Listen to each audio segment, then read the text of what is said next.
moves around the map and what these two junglers, what their plan is going to be in the early game. Oh, a lot of pressure, and in the World Championship that has been so heavily determined by your jungler's ability to impact the game.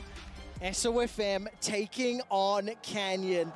Dom1 Gaming taking on Suning. The 2020 League of Legends World Championship Final. Welcome to the Rift for Game 1 in this best of 5. Straight out the gates. Catching a quick glimpse, yeah, defensive starts across the board. It doesn't look like any shenanigans afoot of Canyon. Just step forward. Bin and SOFM are waiting just behind the river entrance, but I don't think anything will play out here. So you can see the two wards in the bottom right of your screen, just at the entrance of the river, from both supports to try and cover. It looks like Beryl actually went for a very early back. I wonder if he's actually grabbed himself the sweeper.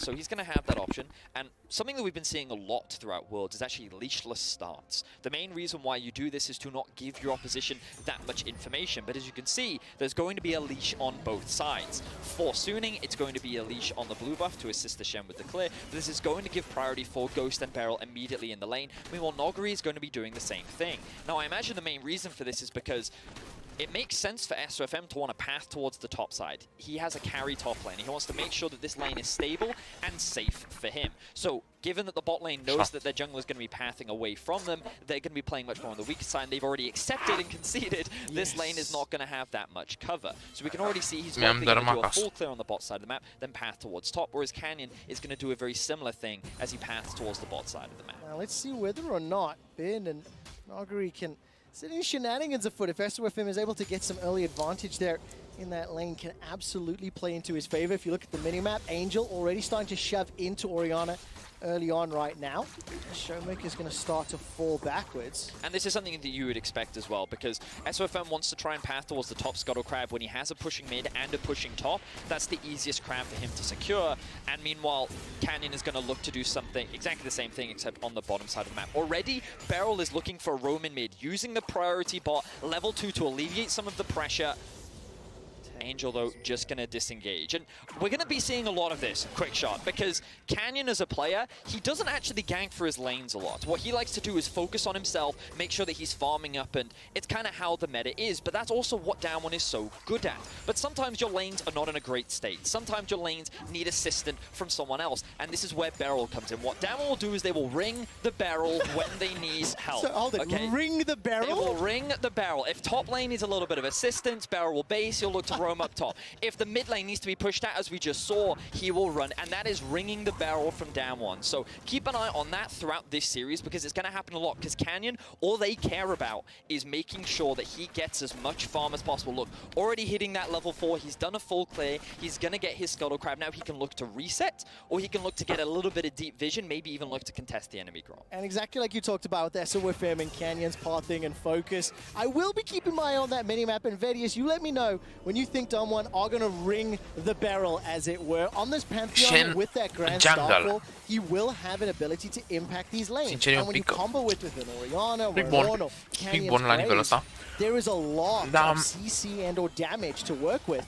But we consistently see Huanfeng and Sword Art being pushed in. They're down 8 CS already. If all 3 are picked up, it's still a 5 advantage to be expected. And also, because of the fact that they have that very strong leash with SOFM on the now, as you can look across the map, you'll see that the bot lane for Ghost and Barrel right now is not actually that safe. But they've already invested this deep ward towards the bot side of the map, so they know exactly where SOFM is, and they can react accordingly. They've also got the whole bot river warded. Notice how Showmaker is playing towards the bot side, because that's where his vision is. So all of Down1 have the information that they need to continue playing through their lanes, and again, like, they're making sure, all the laners are making sure that Canyon can just farm freely. They want to make sure that he's getting as much farm and XP as possible, and you can already see hitting that level 5 mark has taken his first base, and now they can even look for an early Drake, given that mid is pushed and bot is keeping the pressure up. That's something I'm going to keep my eyes on, Vedius. You talked in the draft how both of these front to back, and you set expectations with seeing slightly slower laning phase. with maybe a focus on these team fights and battles around objectives. The fact that the Cloud Drake has already been started by Canyon. See, with the pressure that Beryl and Ghost have in the bottom lane, they've unlocked the ability to start the Drake off. Showmaker TP'd early, which means Angel's catching a wave. He hasn't been able to back.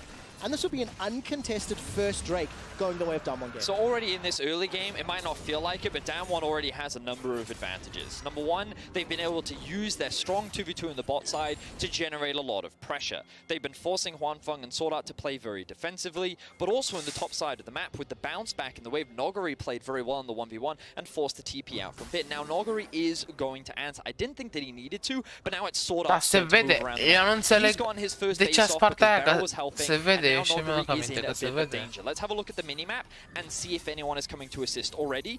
The barrel is being rung. He's already making his way towards the mid lane, but it looks like Noguri is just going to say, right, I recognize the position that I'm in. My wave is not in a great space, but I'm on. It's fine if I lose a bit of farm. I can play defensively, and I'll just wait for this wave to come into me.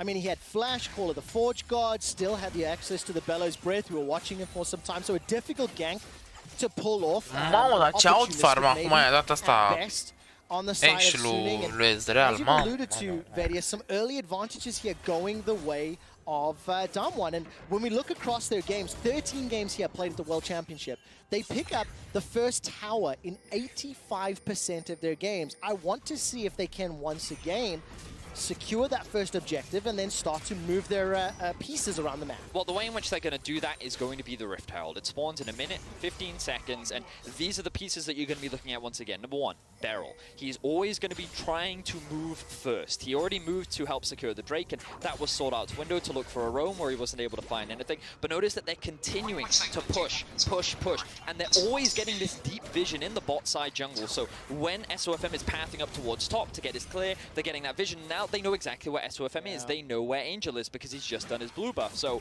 they're going to look to, I imagine, try and keep this pressure up and then have Beryl roam and have Ghost play on the mid side. They may even bring Ghost out with them, something that we have often seen, but they need Beryl there first so they can look to start that objective. And Vedius, look at the CS difference between Hwanfeng and Ghost. It's already at 15. Și face ce și comentatorul. A dat farm grav. Grav. 15 minioni poate să recupereze, dar la nivelul ăsta 15 minioni e mult. Cât dă? 15 ori 21 să zicem, că e unul normal. 20, nu știu cât dă. 15. The soul is not secured by Damwon from the perspective. Vreo 300 gol, cam așa, dacă e vreo 20. 10 ori 20, 200 și 5 ori 20. 100, vreo 300 gol, plus minus. First items from both teams, and they're like, okay, let's look to fight, let's look to set up, and already Damwon up towards the top side. Sunt puși ăștia pe, nu mai pe obiective ăștia, mă.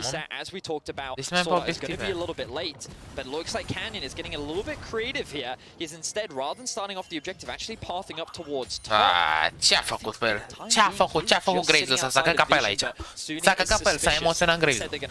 S-a emoționat Graves. S-a emoționat. Da, mă, se întoarce până la urmă și-și face asta. Dar asta am zis și mai devreme. E pus să-mi pus ăștia pe obiective grav. Au făcut în minutul 5 Drake-ul. Au făcut acum fac Heraldul. Uite ce... Băi, dar e creier. Dar uite, vezi, eu știu că o să-l tragi până acolo. Canyon will be able to pick up this Rift Herald uncontested. CS advantages again. Ghost in the bottom lane, Bin in the top lane, a very small advantage for the time being. It is a minute and a half till the Dragon. I don't see strong vision yet for either team really around that objective. So let's keep an eye on whether or not Damwon want to start pushing that vision again to secure a safe mountain drain. Well, what I imagine is that Damwon's going to continue to do what they've been doing pretty much throughout this game. Nu e în altă parte diferență, ești prost. Bă, uite câtă diferență e. Ăla încă ia farm, ăla face 90 și ăla 70. E farm diferența ăla foarte mare, foarte mare farm diferență. Foarte mare. I imagine that what they're going to do is try and look for a window where Showmaker will have the push in mid. He's been actually able to go back to base just now. He's going to grab himself both the tier and the lost chapter. Of course, he had one beforehand. But now Azir is going to be reset. This is exactly the window that they were looking for. Azir just reset. Orianna now back on the map. Ghost also just picked up the Cutlass. Is going to be able to get the push in bot. And now I expect to see push in mid. The return of the bot lane. Canyon grabs his red buff. They throw the Herald bot. And then through that pressure, they're able to convert it into a Drake. feels like Damwon are just one step ahead, but it is still deadly close. Nu știu, mie se pare că, uite cum a și ăsta și comentatorul, că Damwon ăștia sunt în fața lor. Ia. Cât i-a dat Ornu, ești prost? Ultă cap în gură. Mamă, ce-a făcut cu aia? E kill pe Ornu. Mamă, ce-a făcut cu aia? Mamă, ce-a făcut maimuța? Mamă, bine maimuță, ești prost? Bă, dar uite ce trade. Nu știu dacă e worth trade-ul ăsta, știi? Că ei au obiectiv și au luat un kill. Și aici un kill. Ești pe el de kill, că aici la nivelul ăsta nu prea sunt. Prea sunt Now I love this teleport from Showmaker because it's actually going to mitigate the number of advantages that Suning can actually get. And look, Canyon is now passed towards the mid lane now. Ați văzut cum a luat o farmă? Bine. Da, nu știu ce m-a mirat dacă... La nivelul ăsta e... Au creier ăștia de la ambele echipe, sunt creierul de... Mamă, dar uite cât damage a dat. Bă, am zis că aici cu ultimata îl bate.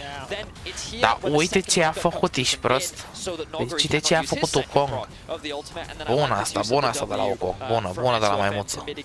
A jucat bine maimuța aici. A jucat bine. N-ai ce zice. Top a jucat maimuța. Mi-a pescuit de faraon. A jucat top maimuța. No, dai cu maimuța. And as you pointed out, Vedius, 20-minute timer for that soul. So Suning will need to contest on the third Drake. It's something we were anticipating. Bă, și noi dați și voi un like și un subscribe dacă vă place ce fac eu. Am să ce facem aici, da. Care facem că varios. Da. It's funny because we've been talking a lot about Damwon and what they've been doing well in the early games and the expectations, but Suning's also doing what they're supposed to do. Mamă, și Infernal Soul acum am văzut, Infernal Soul. Și gol diferență nu e foarte mare, dar și în continuare nu înțeleg. De fapt, uite, a recuperat asta Ezrealul, am văzut acum, am văzut mai mult de la Ezrealul ăla. Da, a recuperat. Da, știți ce n-am înțeles niciodată? Niciodată n-am înțeles la ăștia, la nivelul ăsta, la jucătorii ăștia. N-am înțeles niciodată de ce îi trec pe lângă ward-uri. Într-adevăr, poate să fie bait-ul cu ward-ul, ca la bronz. Că mai fac și eu bait-ul cu ward-ul. Îi lasă, scoată ward-ul și vin și îi luăm pe sus. Dar nu înțeleg, adică la nivelul ăsta... Iar i-a făcut-o, nu-mi vine să cred, iar i-a făcut-o. Bă, e Wukong ăsta, e creier rău Wukong ăsta. Bă, Wukong ăsta e creier rău de tot. Bine, nu-i și greu, ce dracu, Ornul ăla, zici că n-are minte, ești prost, zici că n-are minte, mă, ești nebun. Nu puteam să mai aștepte să mai dea la o dată. Bă, zici că e începător, zici că nu știe că ăla are două dash-uri din ala sau ce are el. Dar când și-a luat reward sau ce și-a luat. Nu înțeleg, mă, zici că e nebun și Ornul ăsta, mă. Ia? Bun, bună săgeata, două TP-uri, să vedem. Și... kill pe aia și kill și pe Ezreal, Nu, scapă Ezreal. Mamă, da, kill bun pe aici, a luat kill bun pe aici. Dar ce dracu a făcut ăla cu TP-ul ăla? I-a întrerupt TP-ul, auzi. I-a întrerupt TP-ul. Dar cum o să nu dea TP? Că am văzut și eu TP de la unul de la Sunny. Și după aia, pac, nu mai avea TP. Cine are TP de la ei? Azi la Faraon i-a întrerupt TP-ul. Mamă, bun. Și-a dat TO degeaba ceva tot a prins cu săgeata. Bine, bună ultima ta. Creier, Oriana, creier. Creier, Oriana, vedeți că e mare creier ce a avut Oriana aici, nu? A dus-o minte. Bun asta, bun. Deci am impresia că note că, ia să vedem, e gol diferență de vreo 200, 300 de gol. Dar mie îmi dă senzația că Damon o să câștige. Nu știu, parcă joacă mai compact, parcă joacă mai, nu știu, joacă altfel cumva. Mie așa îmi dă senzația că chiar o să câștige Damon. Adică bine, eu nu țin cu nicio echipă, ca să știți, adică nu mă interesează cine câștigă sau cine pierde, eu țineam cu G2. Sau cu Fnatic, sau cu... Eu țineam cu astea din Europa, să avem și noi șanse, dar la Orez nu mă bag, nu mă interesează. Mamă, de nou Herald. Și nu-mi vine... Ia, e trade bun, nu e trade bun. Nu e trade bun pentru Damon. Pentru Sunning nu e trade bun deloc. Au deja 3 dragoni, mai au un dragon și au luat solo. Și aici, la nivelul ăsta solo, e important rău de tot. Bine, și pe solo e important, pe solo kill. Dar aici e important rău de tot solo. Building towards Quickshot is that fourth Drake fight. That will be the play that ultimately, I think, is a large part decides the game. Because if Suning win that fight, I think their composition shows like how strong it will get as the game progresses, how much harder it will be to deal with, given how long range it is. Whereas if Damwon is able to win that fight, obviously they're going to get the full. Ia să vedem. Bun engage din partea lui. Bun kill pe Wukong. Bun. Ia, a bătut și a făcut kill și Ashe. Kill și Ashe. Is waiting in the wings. He's got a solar flare available to fire, but not a lot of damage. Olo! Și mamă, kill, mamă, două killuri. Mamă, ce double a luat Shen aici pe ăștia. Mamă, bun double ăsta pe Shen. Ei, și acum au distanța la 1-6, 1-7 ca gol, cam așa. Da, și o să se vadă diferența asta, că aici la nivelul ăsta se vede. Diferența de un ca gold e enormă aici. La nivelul ăsta e enormă. Și mai ales în final, adică, nu știu, oamenii ar trebui să dea tot ce au mai bun niște oameni, că faza e că joacă pe bani, nu joacă pe LP-uri. Aici nu mai e că la LP-uri, na, mai pierzi, mai câștigi, da. Mamă, asta a fost bun engage și cu ultimata, dar lui Leona, bun, rău de tot. A fost bine, n-au fost overextend, dar nu știau pe Leona aia. Și Leona aia s-a băgat ca lumea, bă, băiatule.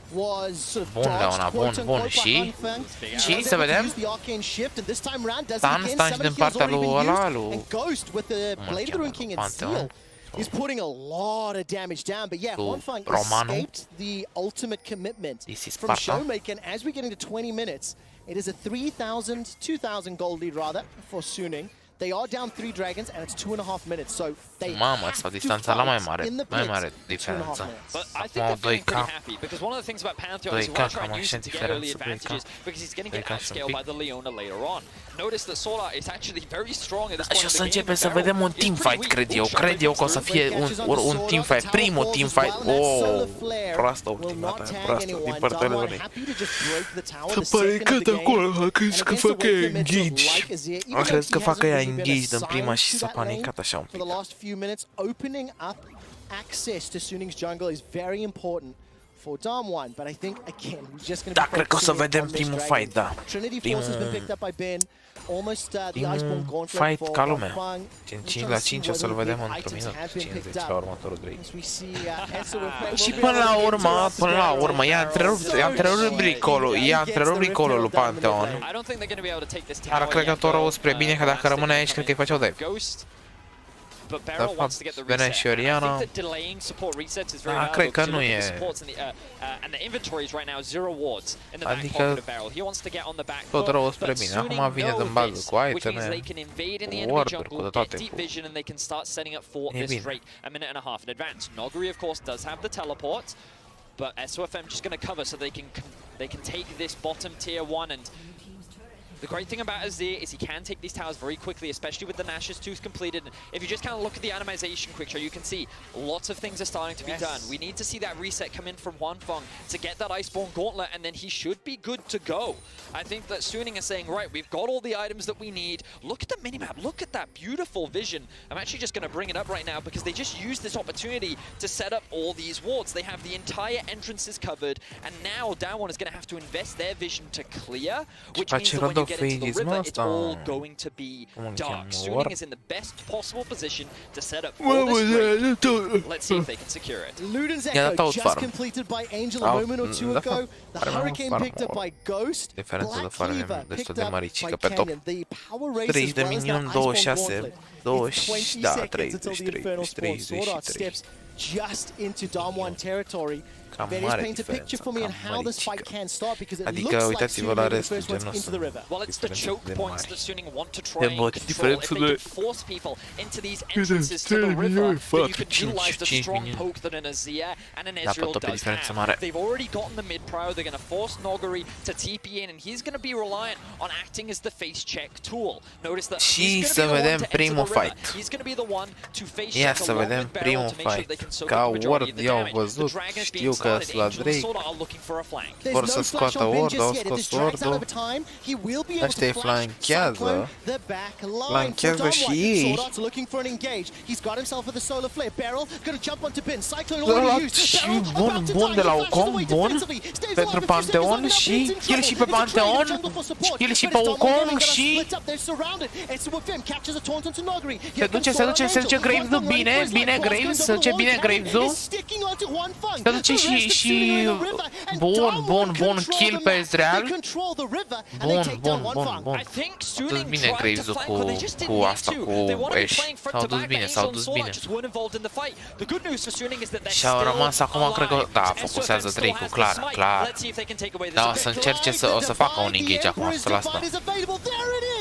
Uite-l engage. Să vedem. Mamă, dar are damage și ăla. Wow, ce damage. Wow, și ori nu. Mamă, ce teleport și-a dat. Bun teleportul și... din nou kill, bă, bine, bă, din nou kill, bă, ești nebun. Mamă, gata, i-au întors, ești prost, i-au întors. Cât e? Mamă, au recuperat diferența de 2k gold. Au recuperat. Mamă, și ei și ăla o să se întoarcă din bază. Are Ronan deja, are. Mamă, se întoarce cu Infinity, cred că. Degeaba, ai dat băiatul meu, jumătate, că degeaba cu ultimațiile alea pe Ezreal. Mamă, dar bun, mamă. Exact ce am spus, trade-ul pentru al treilea dragon, când am zis, a fost destul de prost trade-ul. Au dat un dragon pentru un herald și e foarte prost trade-ul. Și aici a fugit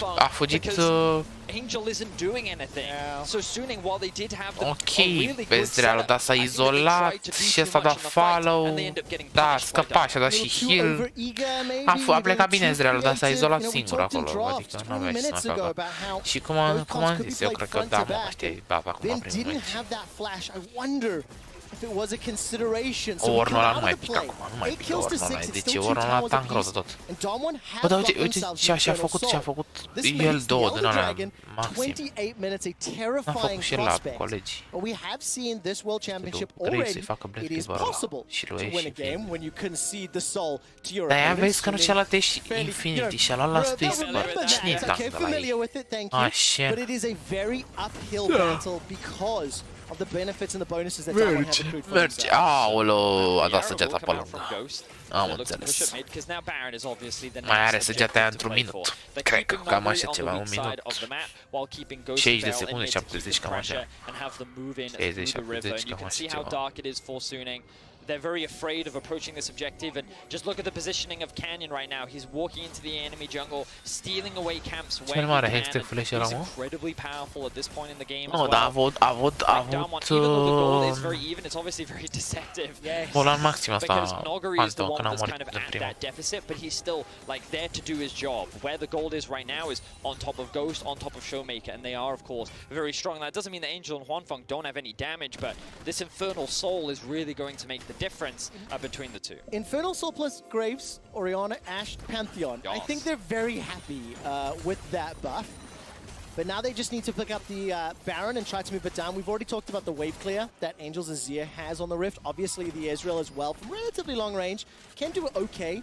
But once you get that Baron buff secured, significantly harder to hold onto your base, to hold onto those inhibitor turrets.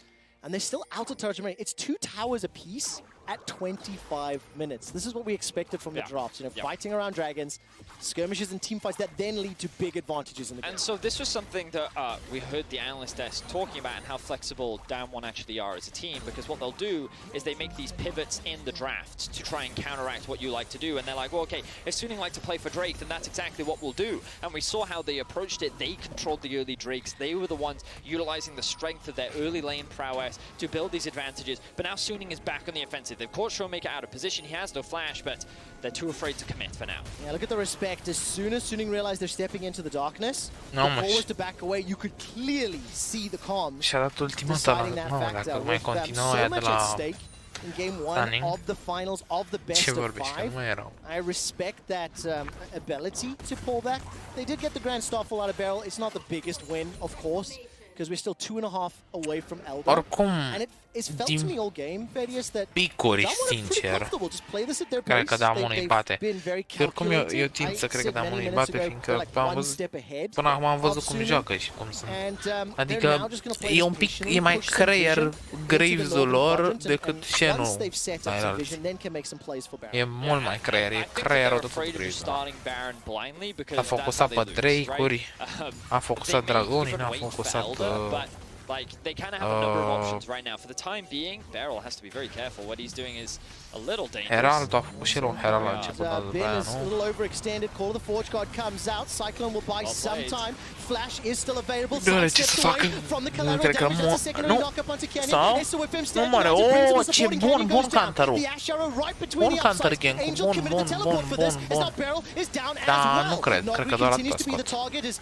Angel and SOFM look to run him down. Dar l-au bătut între timp și pe ăla și pe... Aoleo, mamă, vin toți și prost.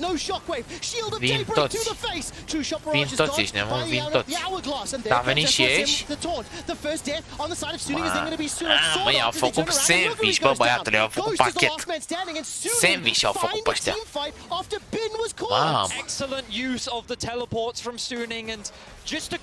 Bă, mă, i-a făcut Sonic ăsta. I-a făcut aici, i-a făcut sandwich pe băieții ăștia. Aș ca bine. Shen-ul, aș ca bine. Aș ca bine aici și mai mult sau... Aș ca bine băieți. Și aici n-are aici ce să facă. Dar cine mai a piesă? Ești Pantheon, Graves. N-au mă ce să facă, n-au. N-au degeaba. 30 seconds before the Elder is up. Damwon can feel that one. They're going to interrupt at least one of the recalls. Remember, teleports were committed, and Stand United is still on cooldown. Damwon try to rush the Elder. It does look like SOFM and Sword are still in the Rift, and it feels like Suning should be able to contest. Yeah, they will. The Baron buff recall timers is going to give them more than enough time to be able to go back to base, get back out on the map, and I love what Sword Art's doing right now. Standing in mid lane just so that there are Baron-empowered minions, so Ghost cannot clear the wave as quickly as he wants. Now, Damwon do have initial setup on the objective. A couple of control wards from Beryl. He was forced to reset to replenish his wards. Notice as well, Deathcap not yet completed for Showmaker, whereas Angel has already finished his third item. The Leandris has come through, and now you kind of look at this comp from Suning, you're like, well, I do think the scaling is pretty good on their side. We already talked about the front to back. This is just what I want to see from Suning. No more fancy flanks, just take him face them from the front and just kill whoever's in front of you initially. I think that they have the tanks to do it, they have the backline damage to do it, and I like what I'm seeing from Bin now, pushing in the bot lane, generating that extra source of pressure, forcing Damwon to make a decision. Damwon, what's the choice going to be? Well, they haven't committed yet. Wanfeng's not with Suning either. If Damwon pull the trigger right now, Wanfeng will be a little late to the party. Bin starts to back away, and it is still just this standoff at the Elder Drake. Wanfeng stepping back. Ghost's Enchanted Crystal Arrow is available, and that is going to be one of the tools that Damwon can use to initiate his starter look for a pick.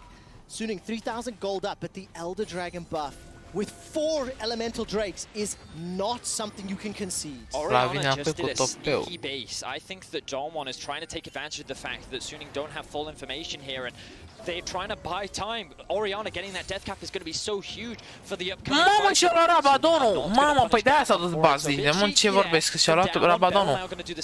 Ăla să ce bază vine cu ultimata. Nu e, nu e, e gata. Își dă reset și nu-și mai dă reset. Intrăm pe bătaie, hai pe bătaie. Ce s-a întâmplat? Cine arăta mă? They don't have the restock on vision. They're going to kick this one off. They don't have the push in mid. But Bin is on the flank, and I think this is a much better position. Dacă Damwon pierde fight-ul ăsta, e aproape, dar cred că e Well, let's see what happens. Nobody has not used Call the Forge God. Swordart has been caught out. He catches us. Mamă, l-au prins anticheriu. Oh, bun kill, bun. Nu moare, fiți atenți. Nu moare, n-a murit. Mamă, dar a luat Suning Elderul. Aiure. A murit ăla clar. Mamă, dacă se ducă așa pe rând, n-au damage. Mamă, e real kill. Da, cred că face și la kill. Dacă nu era un pic proșenul ăla, că s-a învârtit în 3 minute s-a învârtit. Zici că era un coi într-o căldare, s-a învârtit 3 minute lângă ei. Dacă nu era proșenul ăla, lua kill aici, lol. Lua.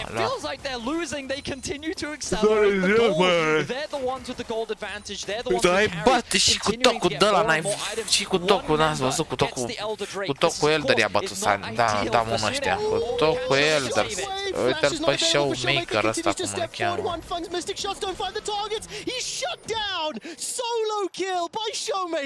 Hai mă, showmaker ăsta e... E show. Show, face show, mână-i.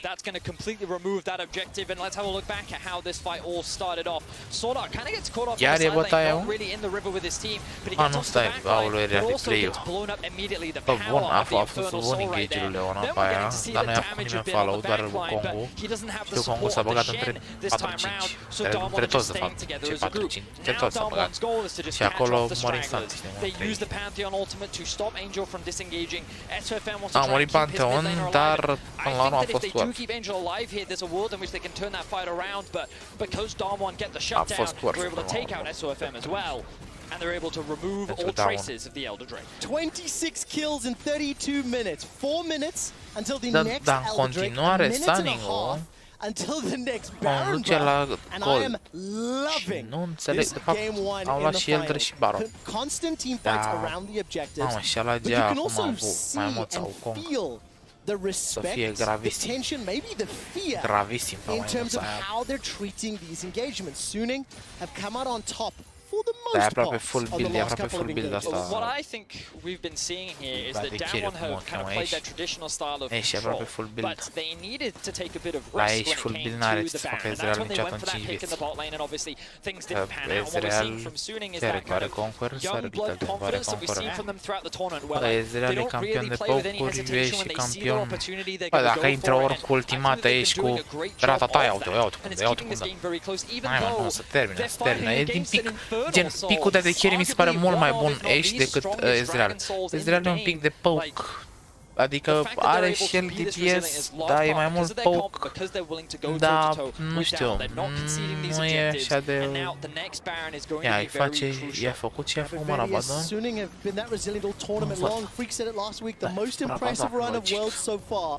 They find Dar themselves Orn in are o the utilitate final foarte bună against aici. Dom1. Suning have been able to upset and teamfight-uri și tot. surprise at nearly every single Adică un pic bun, un pic stage. bun, un pic bun. Already in game Asta mă one, refer. Au fost for picuri me bune and la my de la... eyes, I am surprised de la and Damon. excited by what they Da, are nu mai showing durează, mă, in cred că this mai durează first game. It is still not clear de which maximum team fight, adică will fight win. ăsta de la It Baron. is balancing on a knife edge Fight and it ăsta de la will come Baron. down to the team fight. Shockwave Cât catches and damage a Sword Art dat, is dead before he can do Waleu. anything. No flash, Mamă, no cât solar flare, damage a dat, no ești nebun. support for Suning. Wow.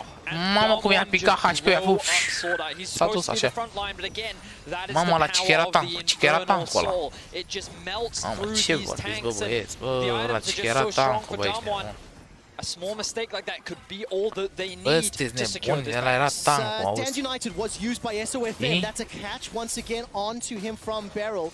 Ben is waiting in the wings now. If Damwon can get caught by Cyclone, that is problematic. Baronul ăsta, Ben has got ăsta flash 100% e available to him, baronul. no Dacă la vision baron oricum inside the pit. e Suning win. starts to step E forward, and Beryl's fight the ăsta first aici. target. 4,000 hit points on Baron. Da, e de pe He'll baron. wait for a brief Pusează second and turn baronul. back in a chip away. The Ash Arrow catches one Fang. Bun, Damwon gata, picked e up the win. Baron. Now they're trying to escape with their lives. Angel has got himself Vor the să Emperor's fugă. Divide, but no target.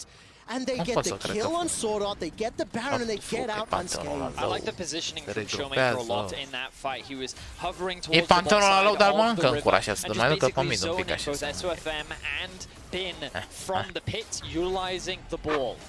It meant that if mai they got aniță-l too fac. close, he was going to look to one-shot them, and it was a very real possibility. We've already seen what dar damage he can do panteonul ăla are... onto Sword Art. So Mai face good patient Black play River, there ești from nebun, are de-abia Damwon. 2 Suning iteme. once again going to be put on the back foot. Trei But you și know what cu Baron ăla, doesn't help with? Taking an Elder Drake.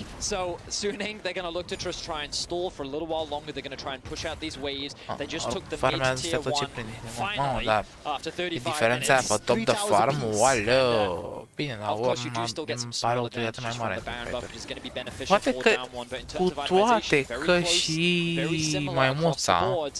And it all comes Ocom, down to the dacă ar fi mai execution of these fights. tanky, Damwon can't have all the ar fi advantages that they could bine în need to fighturi, win this că ar next fi Elder ultimată fight, but Leona, ultimată so el, far that hasn't really mai proven bagă și enough to Shen end this cu aia, game nu for știu them. ce And are no el credit to acolo, cu Suning, tauntul despite ăla. being down an Infernal Soul, they are still keeping themselves Da. relevant here. I mean, the Warlock Aia, was picked up by și- SOFM.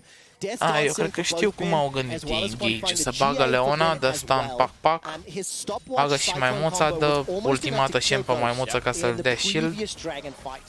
Pe aia să 20 bagă seconds și till Shen Elder cu is up, but if you look at the map ultimată, save cu this tauntul. time, Damwon have got control because Chiar of the Zira Baron and Hard 3 minions. So și this ăla means se it's dă în significantly spate. harder Dar for asta e Suning to not problema, only că contest, au but to actually engage, start that fight. If anything, dar n-au Damwon's cine basically să-i facă saying, listen, if protect you're gonna fight, you're gonna lui fight on our Ezreal. terms, you're gonna play around our Nu lanes, au. and we're gonna make it very difficult, as you Dacă rightly said, to actually pleacă start that maimuța, objective, pleacă because we Shen, know pleacă that's the way in which we Leona, lose. mai So rămâne instead, we're Azir gonna leverage our cu Baron ăsta. buff. We still have a minute of it Și left. ăștia să We're gonna bagă take și ei. as much away from you as possible in the Rampa să bage meantime. foarte We're multe, gonna Ezreal get că full vision pac. control over your side of the map. Ultă Look at all these Oriana, wards in the ultă enemy jungle. Now they're gonna look for a pick on the Orn bit. și aia a Ben fost. does have flash available to him. That's the ultimate thrown down. He's holding on to They it got what they for wanted. now. Quick shot. That ult is now gone for Ben. vor That de backline threat Elder. is disappeared. Da, And e let's see if endul, Suning- 100%. I don't think they're even going to be in a Următorul position to fight, contest dacă this au luat because it's Endul, already nu? late. They're way too late. They're way No, too no, late. no, no, Elder too late, Dragon too late. with Infernal Soul picked up Vorba by asta, Damwon. too They still have themselves Nu pot the să cred Baron că o buff să as fac, nu well. pot să And cred. the Ash Arrow goes right between Suning. They're able to escape. Până 3 a Call the trecut, Forge Guard a knocks trecut up săgeata one lui Fang, aia, but până Sword 3 Art's a să target moară for now. masa. He gets dashed on and jumped on and shot in the face by Bravo, Canyon, bine, bine. taking it down. 16th Bun kill așa. for Damwon. And with the Elder, with the Baron, they're now going to start the plays top lane as So well. Suning pushed in mid and they pushed in bot, and they tried to give Damwon as few waves as possible. Angel and TP top to try and clear that one out, but Damwon was like, nah, not that one. Showmaker with a fast TP to match, and now they have the wave that they need to break into the base. Can they finish it on this push? That's what we're going to find out. Mamă, The dar inhibitor's e gonna be the next hip focus. 100%. Baron impart minions for just a Dacă, few seconds dar vor longer. să-i That bată will acum, vor time să out termine ca lumea. right about Vor să termine now. repede acum. Elder Drake is available. Mamă, dar ce cum îi forțează aici prost? Mamă, dar ultimațiile lui Ezreal ăla, bă, să nu se mai uite, ce frate Ezreal. Mai până 3 ala. Cred că ultima a nimeritat, una sau două a nimeritat. 100. Damwon have got themselves a tangible taste of victory after a hard-fought 40 minutes. Da, overextend dacă stau aici, da. Unfortunately for Damwon, because their Baron buff disappeared, Cred că they puteau can't să keep the forțeze push un in. pic, au și They Baron și also Elder. will likely have their Oricum Elder era la disappear, farmat. which means that we're probably in puteau, for cred că one more puteau fight. să Quick forțeze shot, un the pic game ca să dea isn't endul quite mai over repede. yet. Aici e vorba asta de end, nu că joci 50 de minute, joci până... Joci ca pe național arena. Joci meci de fotbal aici. Aici e pe bani, more of this early game focus. Like, still so many questions to be had about how these two teams go toe to toe. But what we can say for sure is that Damwon, in terms of their objective setup and their team fighting, is still a monster that is difficult to deal with. But Suning are finding ways. The question is, can they find a way when pretty much everything is stacked against them? Yes. No soul, like against Baron and Elder. Yes, it's like they've been able to hold the line for now, but now they also have lost their inhibitor in the top lane. Full builds are being completed across the board. Like, it's going to be tough for Suning, but they've proven miracles before. Yes, Let's see if they can do it again. And of course, on the side of Suning, you know, they did have side selection in this game. Ați auzit ce a zis ăsta comentatorul că e greu pentru Suning. L-a mai făcut înainte minuni de-astea. Bun. Bun, mama, l-au prins, l-au prins, l-au prins. Dacă avea flash, avea flash, avea flash, avea flash. Nu-l mai prim pe ăla, trăiască prin bărbați mai bine. Nu mai prim pe ăla 5 pe 5 ani. Dar le-a expirat baronul, asta e problema. Mai iau niște turete, turlete. N-a fost bun engage-ul, dar a dat și el pe cine a prins, a dat și el pe cine a prins, nu-i problemă. Dar n-a fost bun, că au dat pe ăla. Și nu e tanky, nu e prea tanky ăsta.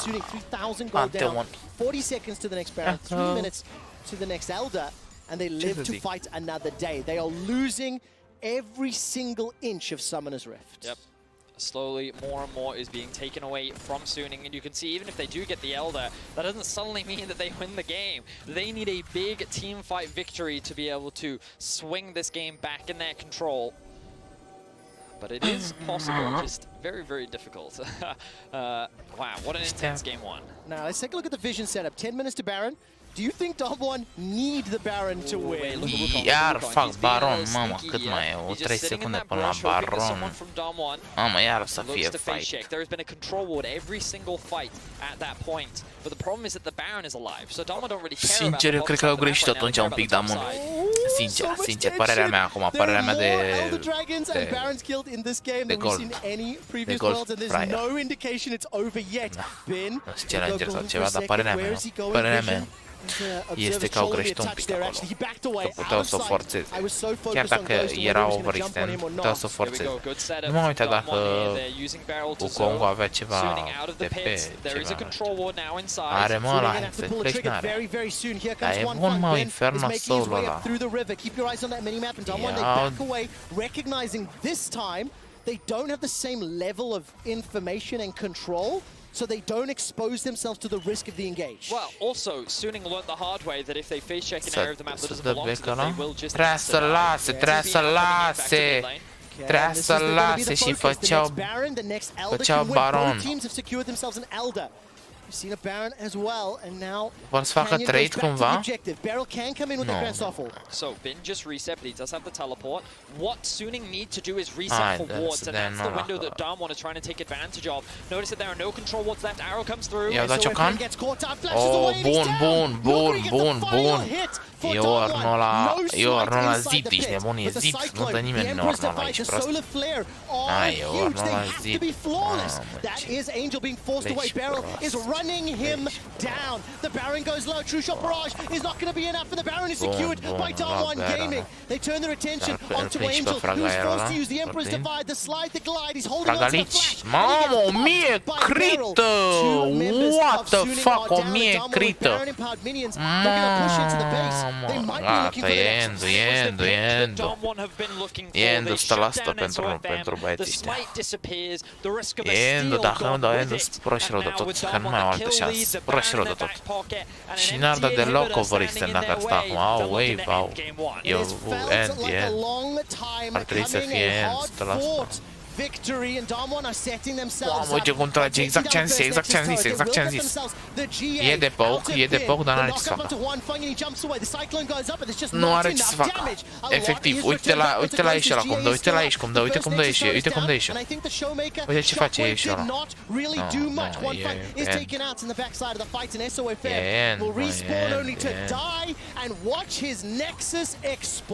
Bun meciul. That was an intense back and forth between Damwon Ia and să vedem Suning. cât e pauză, că But dacă for the e majority of it, it niște really felt normal, like Damwon were in control. It was Suning finding creative ways of delaying, coming back, punishing these small decisions that Damwon were making. And I feel like that if they just played that fourth Drake fight a little bit differently, if they didn't try to go for that clever flank, if they just played more standard front to back, this could have been Suning's game. And I think that what this tells me is that Suning is ready to play. One of the questions that Yamato asked is like, has this team been challenged yet? Well, they're at the World Finals. Maybe they just can't be challenged. I think Suning is showcasing that this team definitely can be challenged. Longest game at Worlds 2020, clocking in at 45 minutes and 29 seconds. 2 Elder Drakes, 3 Barons, 4 Elemental Drakes. And this entire game was defined from the get-go about those team fights and the objective battles. That's not a huge surprise based on how we've seen the tournament and these teams evolve, but now side selection again stays with Suning. And the next question in my mind is, what happens next? What is the adjustment? Where does Suning go from here? Because I think if you were to run that back and execute differently, it could have gone Suning's way multiple times. Yep. Do they feel that? That's what we have to find out. Yeah, I think that right now, teamfight execution just seems to be in Damwon's favor. They just seem to be playing those fights around the Drakes a little bit better than Suning. But in the course of the series, you can get better, you can grow, and I think that Suning's whole story of this Worlds has been growth. So let's see if they can do it within this series. We're about to find out as we go to a break. Please enjoy this short preview of Wild Rift, a new 5v5 MOBA for mobile. It should look pretty familiar to League on PC, but it's been fully redesigned for new platforms. European fans, keep an eye out for access in early December with the Americas following soon after. Enjoy.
Așa un pic, băieți, că trebuie să dau niște mesaje, stați un pic.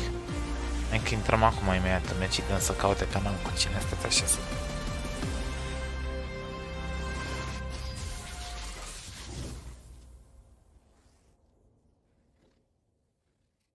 To the players, meleeers, fans and cosplayers, all night and dayers. For the flanks, the ganks, the tanks of all ranks, MasterCard says, share. To thank you for 10 legendary years, MasterCard is releasing 10 legendary hours of exclusive surprises. Go to priceless.com/Worlds 2020 right now for swag, once-in-a-lifetime League of Legends experiences, Cine-i and jucăm? more. Ne jucăm Samira.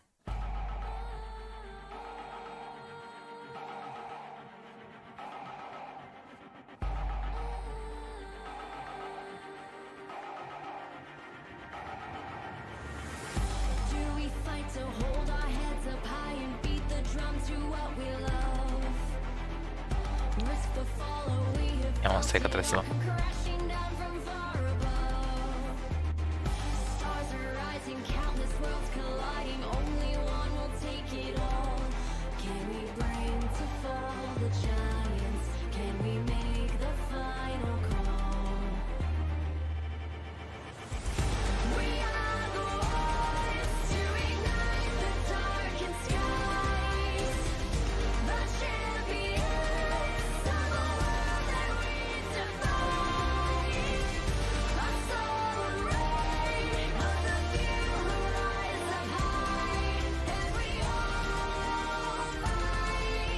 Ia să vedem, bă, băieți, ce luăm Samira. Ce luăm? Samira ca de obicei. Fac.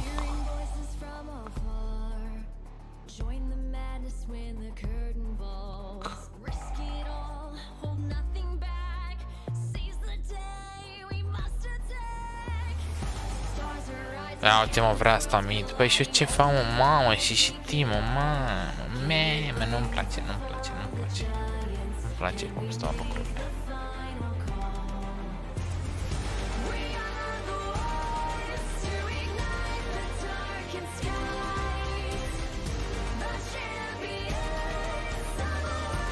Nu pot să cred.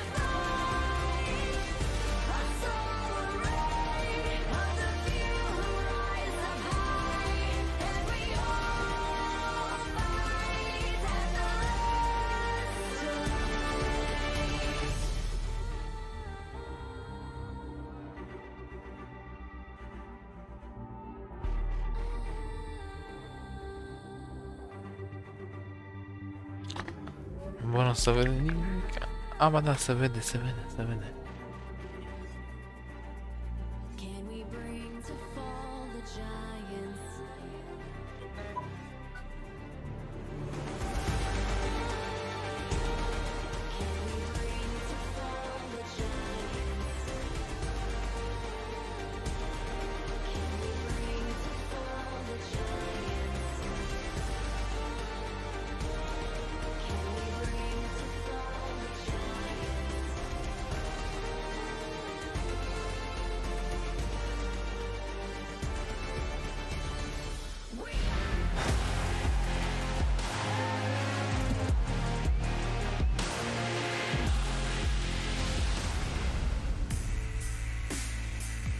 Welcome back to the State Farm Analyst Zone, and I'm going to go ahead and take a look at Sunin's Infernal Soul fight. Now, this was probably the turning point or the nail in the coffin. I know that game was very heavy back and forth, but it felt like this one was really the deciding factor in the game, so we have to establish some ground rules here. First and foremost, we already talked about Damwon's compositions and how they play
Hai, m-am intrat în meci, ia să vedem.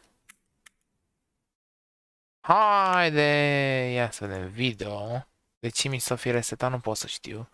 360 asta. Asta. Ok. Ok. Ok. Gata, mă. Gata, mă. Vedeți și voi ca lumea, ești nebun? Gata. Gata, mă, că nu se vedea ca lumea. Hăț. Pac. Pac și ne ducem aici. Și ia să vedem. Aș băga un pic de muzică. Că parcă așa e prea...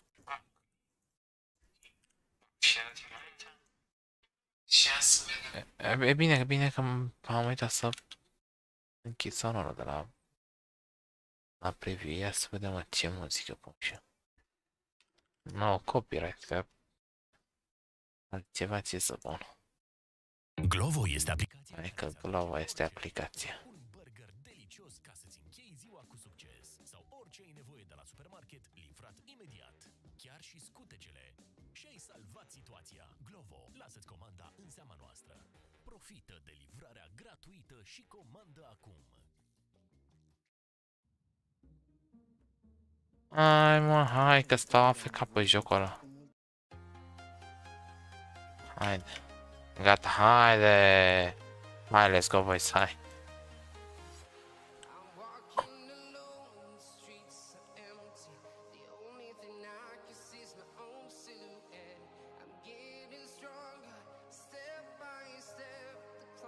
Nu, n-am ultimată, mă, n-am ultimată încă. Fiți atenți aici când se joacă. Fiți atenți, la orf, să sară, să moară, să facă, să sară, să... Gândeți aici, la orf, că nu dai cu băieții.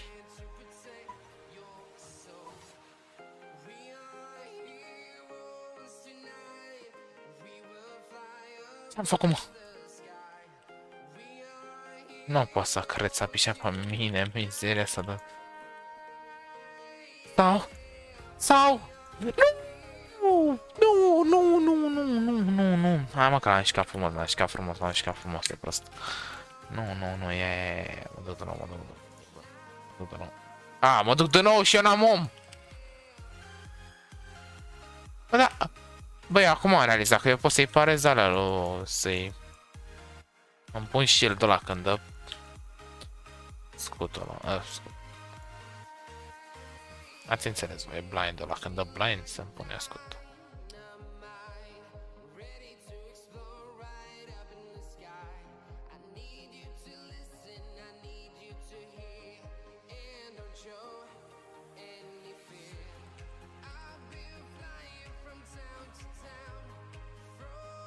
Mă, full lag. Normal.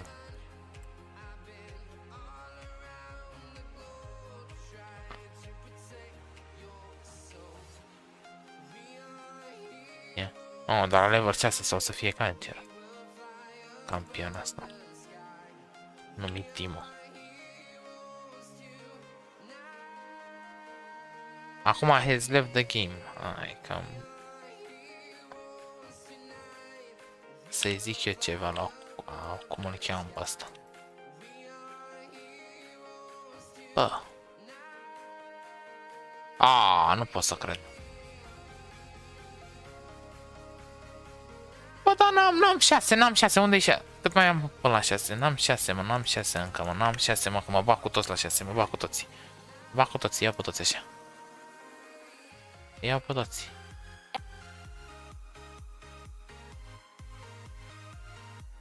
Ia pe toți la 6. Hai să terminăm și noi repede meciul ăsta. Bine că știe să dea alea. Gata, mi-am făcut ultimat.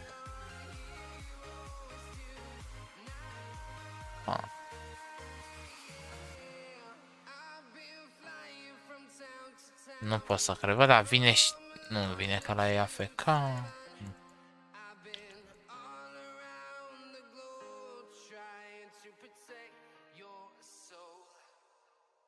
Și...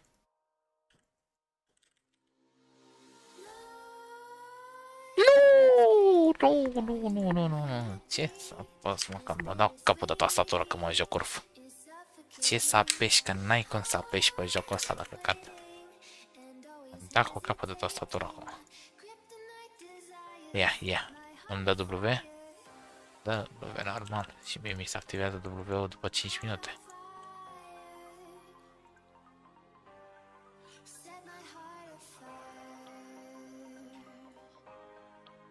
Ah, ce-am crezut că vine fraierul.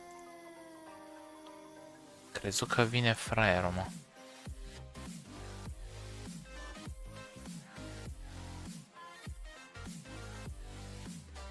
Hai că gata, v-a ajuns, cât să mai să mă rupesc pe genunchi. V-a ajuns, copiii mei, haideți, gata, că...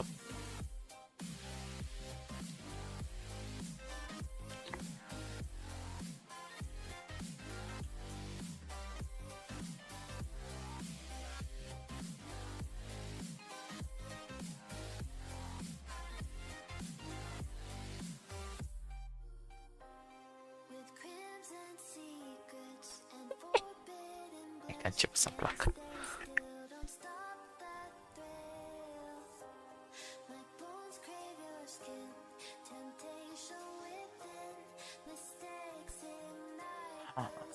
Vine și la mine cineva în sus și vine Lesin.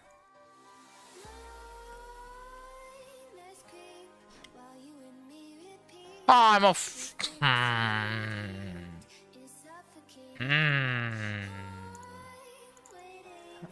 Și ca să fiu mai...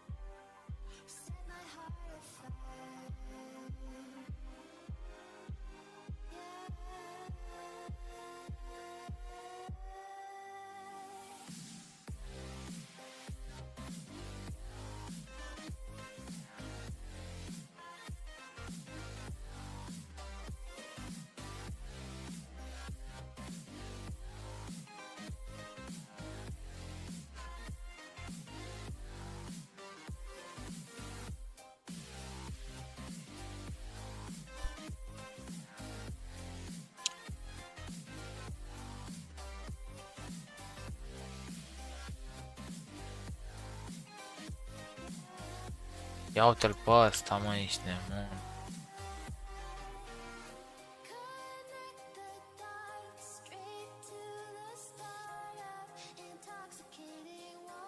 Haide, mă. Da, vină, bă, leșine, bă, să mă ajuți.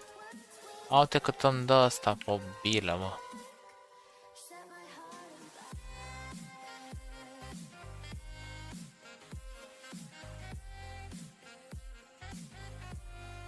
Mamă, câte ciuperci am luat! Mamă. Mă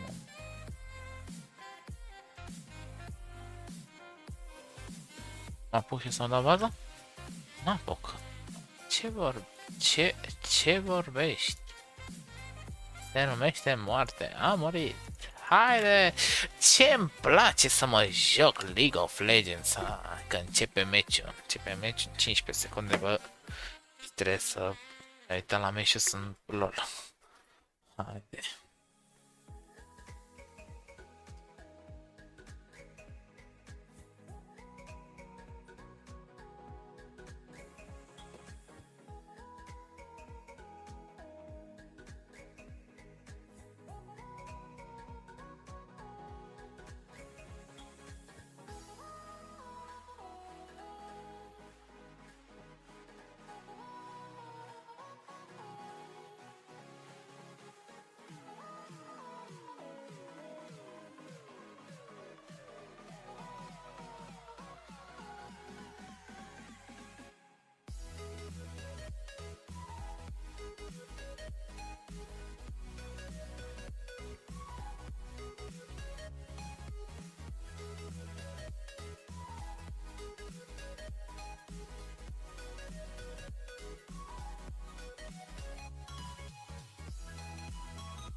Ia început meciul? A început meciul, bă, ia vezi mă aceleași banuri.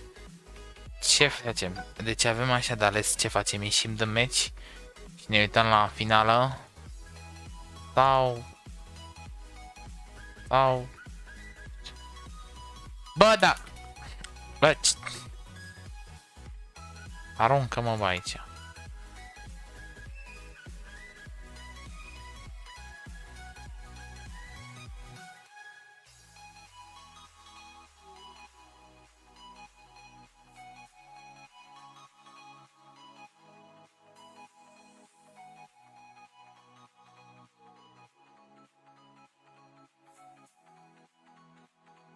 Haide. Ia, mă bag cu ăsta cu Kane, ia să vedem. Pac. Ce vorbești, mă, ce vorbești, mă, că vine și Blitz, mă, el e Blitz, mă, vine și la repede, cu toate că nu m-a atins. Da, mă speră de el. Ia, mă, ce și-a luat ăștia? Uite, bă, voi sunteți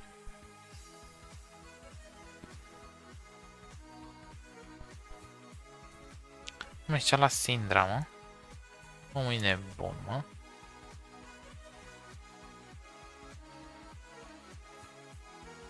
Bă, m-a zis ce AFK. Sincer. Sau hai să dăm end, hai să dăm surrender. Da, dăm surrender. Okay. Please. I want to look.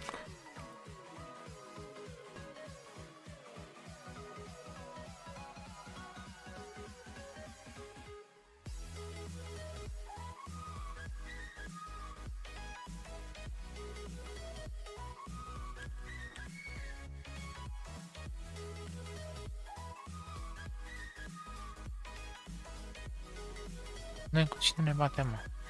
Bă, deci, ori câștig meciul ăsta mai repede, ori dau ăștia surrender. Ce heal, mă? Na, că-i dau heal acum, na, ia heal.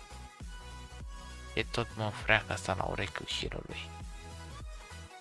A murit. Deci a murit. A murit, el e Timo, wow, nu mai vreau să mai joc jocul ăsta. Please. Surrender failed.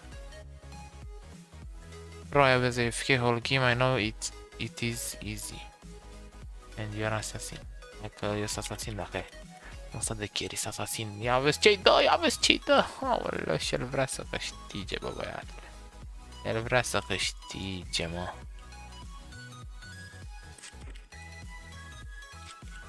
Bă, dar am apăsat și pe E, și pe Q, și pe W, și pe toate. Am dat capul de tastatură. Nu merge să-mi activez ultimata aia odată. Bă, frate, bă, așa greu e, bă, să-ți activezi ultimata aia, mă.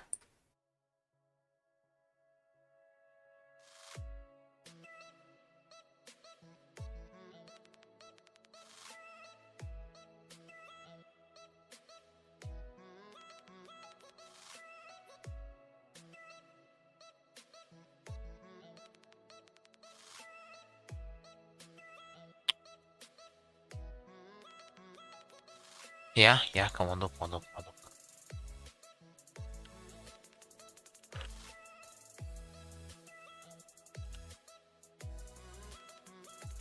Bă, dar vreau și eu heal, bă.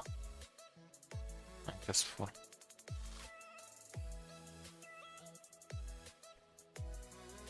Uite-l pe ăsta. Las pe el. Am heal.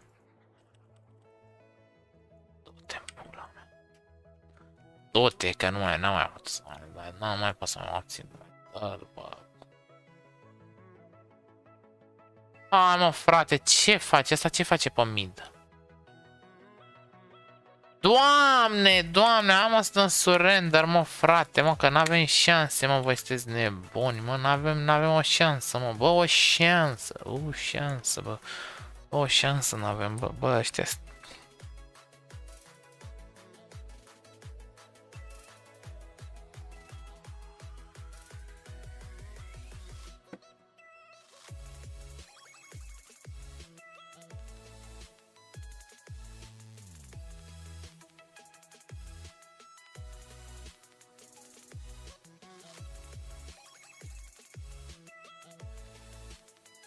A murit? Hai mă, dă-i surrender, bă, dă-i surrender, bă. Că nu vreau să-mi iau bani. E, da, stau așa, feca și dau alta, bici de mon. Ia, stai să văd.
Hai mă, ne dă și nouă baza.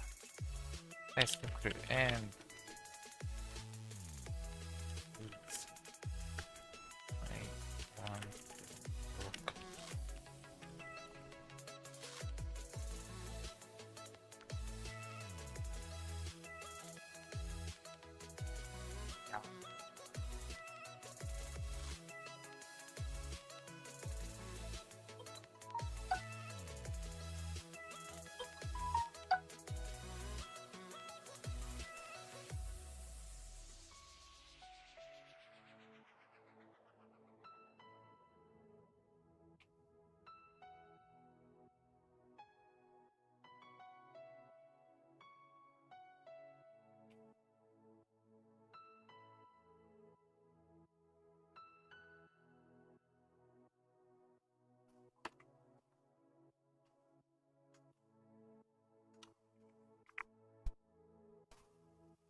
Jack it up.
Feel the waves cut through me, hypnotized by the sounds I'm breathing in. Hold tight, chemicals collide. Hold tight, hold tight, hold tight. Dripping lights paint the skies, all because of you. Dripping lights paint the skies. Playing the lane, and he will be one of the people I think that'll combo with SOFM, from range, with that curtain call. We've seen that option tried once, even though it didn't net a kill. You can already see how it can work out, and you can combine that with the long range scatter of the week, or if Ben decides to jump in with the grand challenge as well. Sorry, that is true. I just noticed on the minimap though, control ward, control ward, control ward. Suning's basically said, no, no, Rengar, none of that. We will not be ganked today. And they are just heavily committed towards the bot side of the map. And also, this suggests that they are looking at a potential second Drake contest. The question is whether or not they will actually commit to it, because I think at this point in the game, especially when you go for the Mora mana upgrade on Lucian, you are a little bit weaker in the early game relative to, well, I suppose Syndra, even only on a lost chapter. I suppose both mid laners are actually relatively weak, and it very much depends on the strength of the junglers. So we'll kind of see what both teams are feeling right now. Ghost and Beryl have been able to gain a little bit more control over this side of the map, and a large part of that is because of the vision that we just alluded to. And SOFM not pathing that way. He's going to start heading that way now. A lot of wards to clear out. I also think the fact that Huanfeng and Sordo had to play without wards for a long time, ooh, that is an awful time to pause. As soon as I hear information, I will let you know. But yeah, I think important to call out Huanfeng and Sword Art, of course. They lost all of their summoner spells several minutes ago. Yep.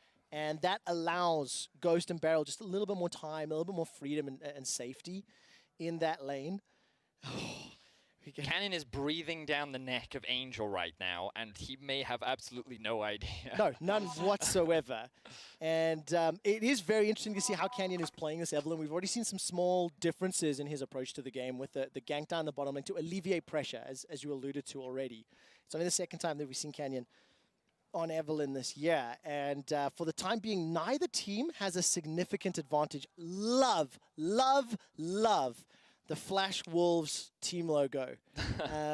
Huge shout out to the history and legacy the Sword Art is obviously bringing into the game, as we can see the refs on stage talking to the players. So to kind of recap what's happened so far in this game, like, as I mentioned, the things that both teams needed to be concerned about was, from Suning's perspective, they didn't want the volatile lane of the Fiora getting snowballed on, right? She's always going to outscale an Ornn, but the mid game can be very awkward if you put behind early. So when you split the map, of course, one of the dangers is that you can get very heavily punished. I think that what his route choice of going for fleet footwork rather than grasp means that he can safe, because if you fall behind, then it's going to be dangerous. And I think that Bin did a good job on the top side of the map, but the same was applied to Damwon. Damwon wasn't able to play to the bot side of the map because it was split on him, and the 2v2 had to play very safe on the bot side. Now you kind of have that perspective of, was Huanfeng and Sword Art not aggressive enough in the bot side, or did Ghost and Beryl actually just play very well in the defensive 2 versus 2? And I think that either way that you look at it, both teams are pretty happy that their core carries were not actually put behind in the early game. Thank you very much. Of course, that small start today was because we found out from our producers that Suning did pause the game. It is related to a microphone issue. League officials are swapping the headset for Huanfeng and getting him back into game, back onto the team comms with the rest of the squad.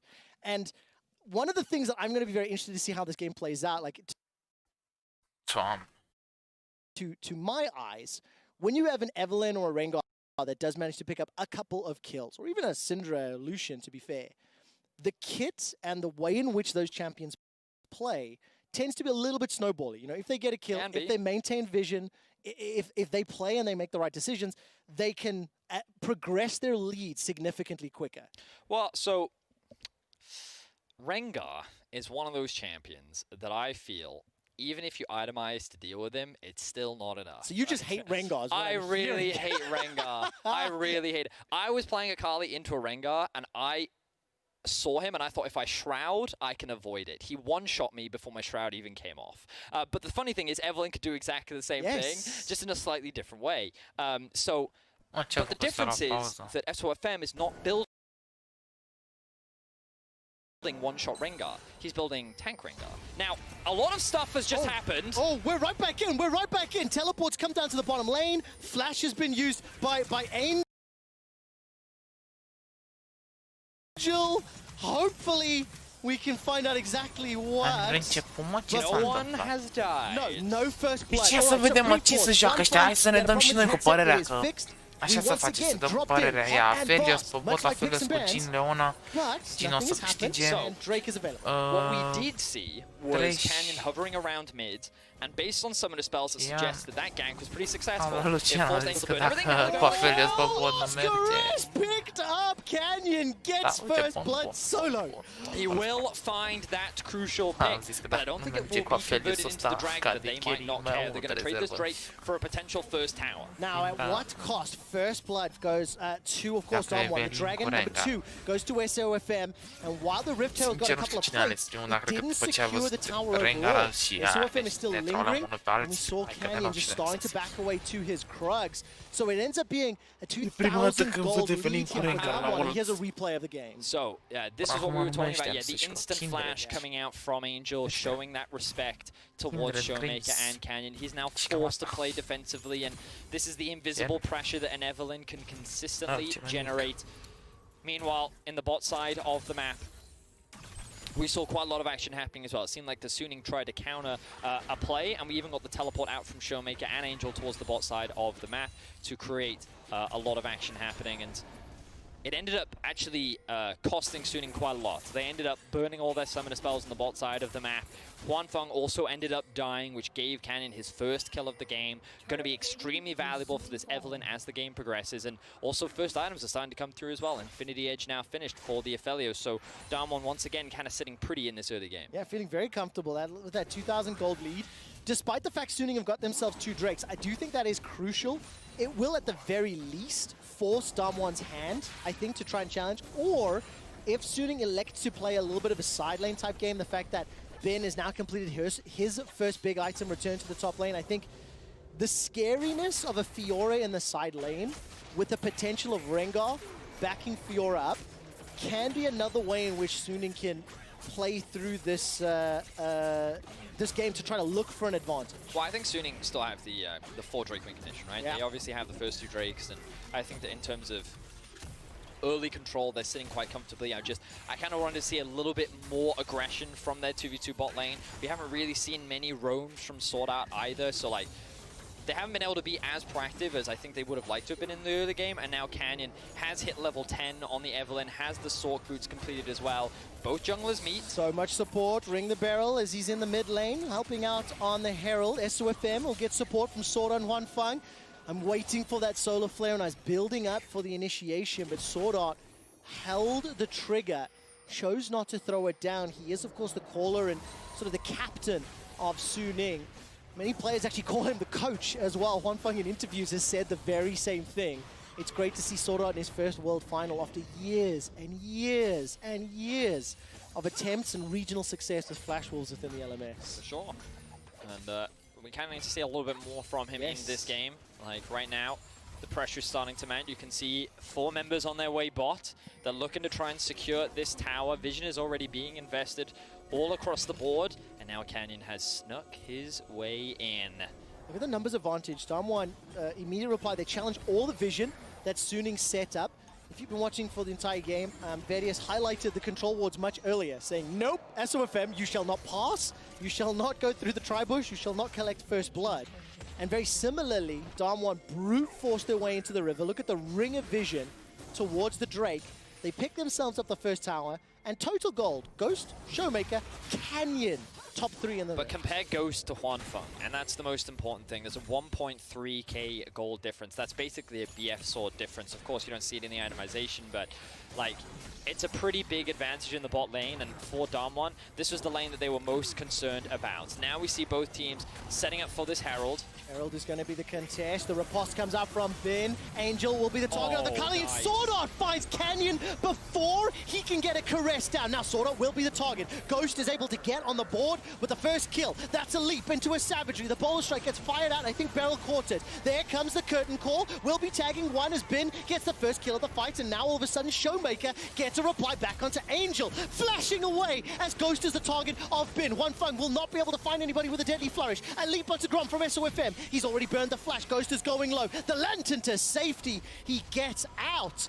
Ends up being a 3 for 2. A lot of cool, clever things coming out from SOFM there, using the Grom to actually stack up his passive, and then he gets the root onto Ghost to force the cleanse out.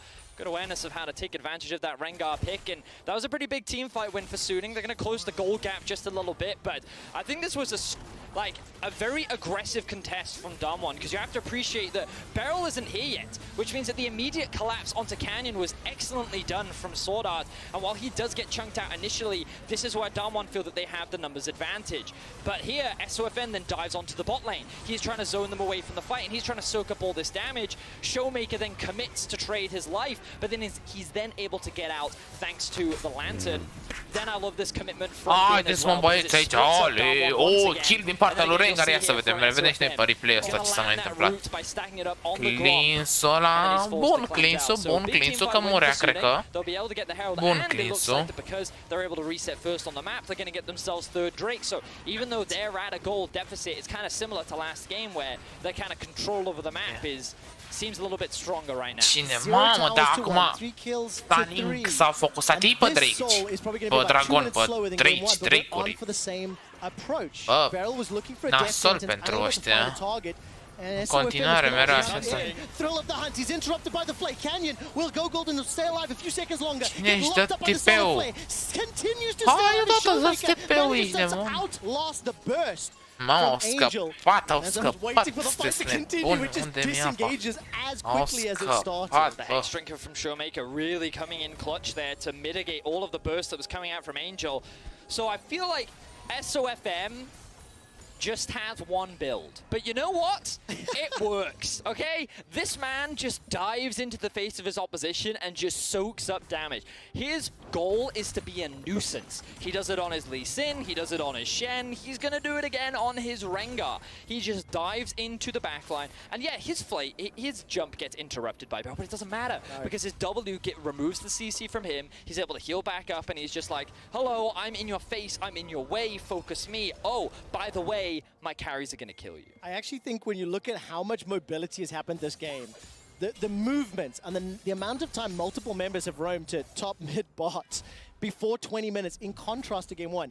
We're playing on a Cloud Rift, and I think those little cloud zones are going to open up this gameplay even more. And the thought of Rengar and Evelyn getting quicker into your face on the side lanes, it's going to make how effective Bin can be significantly more important. Now you'll notice the Banshee's Veil has come through for Canyon because he recognized the amount of crowd control that is locking him down in these fights. And I think that Canyon has to be a lot more patient in these fights. And look what he's doing right now. Pay attention to the minimap. Hovering the Lucian in top lane. This is a very common Evelyn strategy where you just kind of shadow your solo laner so that when the enemy comes to match, you can pick. But again, SOFM gets to do exactly the same thing on the Rengar. Yes. He's going to spot him out with the ultimate. He's hovering around, and now he's covering for Angel. And this is what we talked about in draft. Both champions can do exactly the same thing where they just cover for their solo lanes, and that Evelyn becomes a lot less scary when it's not a 1v2, it's actually a 2v2. On the assumption SOFM is reading the play, as long as he's there, of course, that's the important thing. So the information, the warding, very crucial. We caught a quick glimpse there of Bin, and something that I didn't get time to really celebrate. Bin's riposte to block the Allure from Evelyn in that previous fight, the reaction speed was fantastic. He's 1-0-2 on Evelyn, getting close to a Trinity Force. You went on the Fiora. And Fiora. Thank you very much. Thank you very much. On the Fiora. And it's absolutely terrifying to think what a Fiora in a side lane can do. But Suning is still down 2.5k gold. So they do need to play around this next dragon. And they do need to find a way to deal with Ghost, who is getting a little closer to 2,000 years. Ghost is the scariest point of Darmon's comp right now. I think that the thing is, Damwon, if they kind of just get to play their front-to-back teamfight comp, I think this is like the best position for them.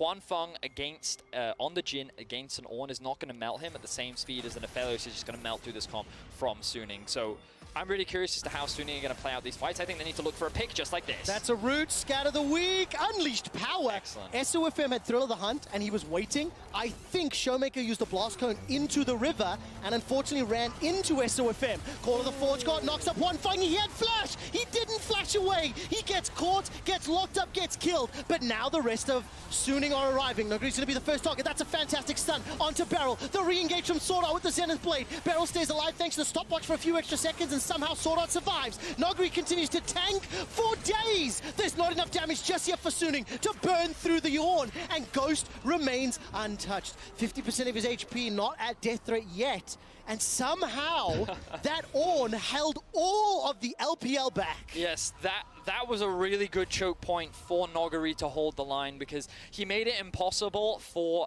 Bin to actually dive onto the back line. And so these are the picks that we were talking about from Suning. This is exactly what they wanted to find, and you could argue there was a bit of a greedy path from Showmaker to go through the river rather than the long way round, but either way, he gets caught out of position. Looks like we're not going to get a replay of the fight, but I liked that Ghost used his ultimate when he had the purple gun. So he had the root to guarantee the knockup from Nogari. That meant that they could guarantee the kill, but it also meant that they were stuck underneath the tower. So this meant that Suning could look for a collapse, but then great patient play from Damwon allowed them to just disengage from that situation and able to escape with their lives. Now, a lot of summoner spells are gone. Ghost doesn't have his ultimate. Oh, but Sword Art definitely does. Beryl was able to escape with the help of the Mikhails. Manages to escape Ghost, Flash and Cleanse available to him.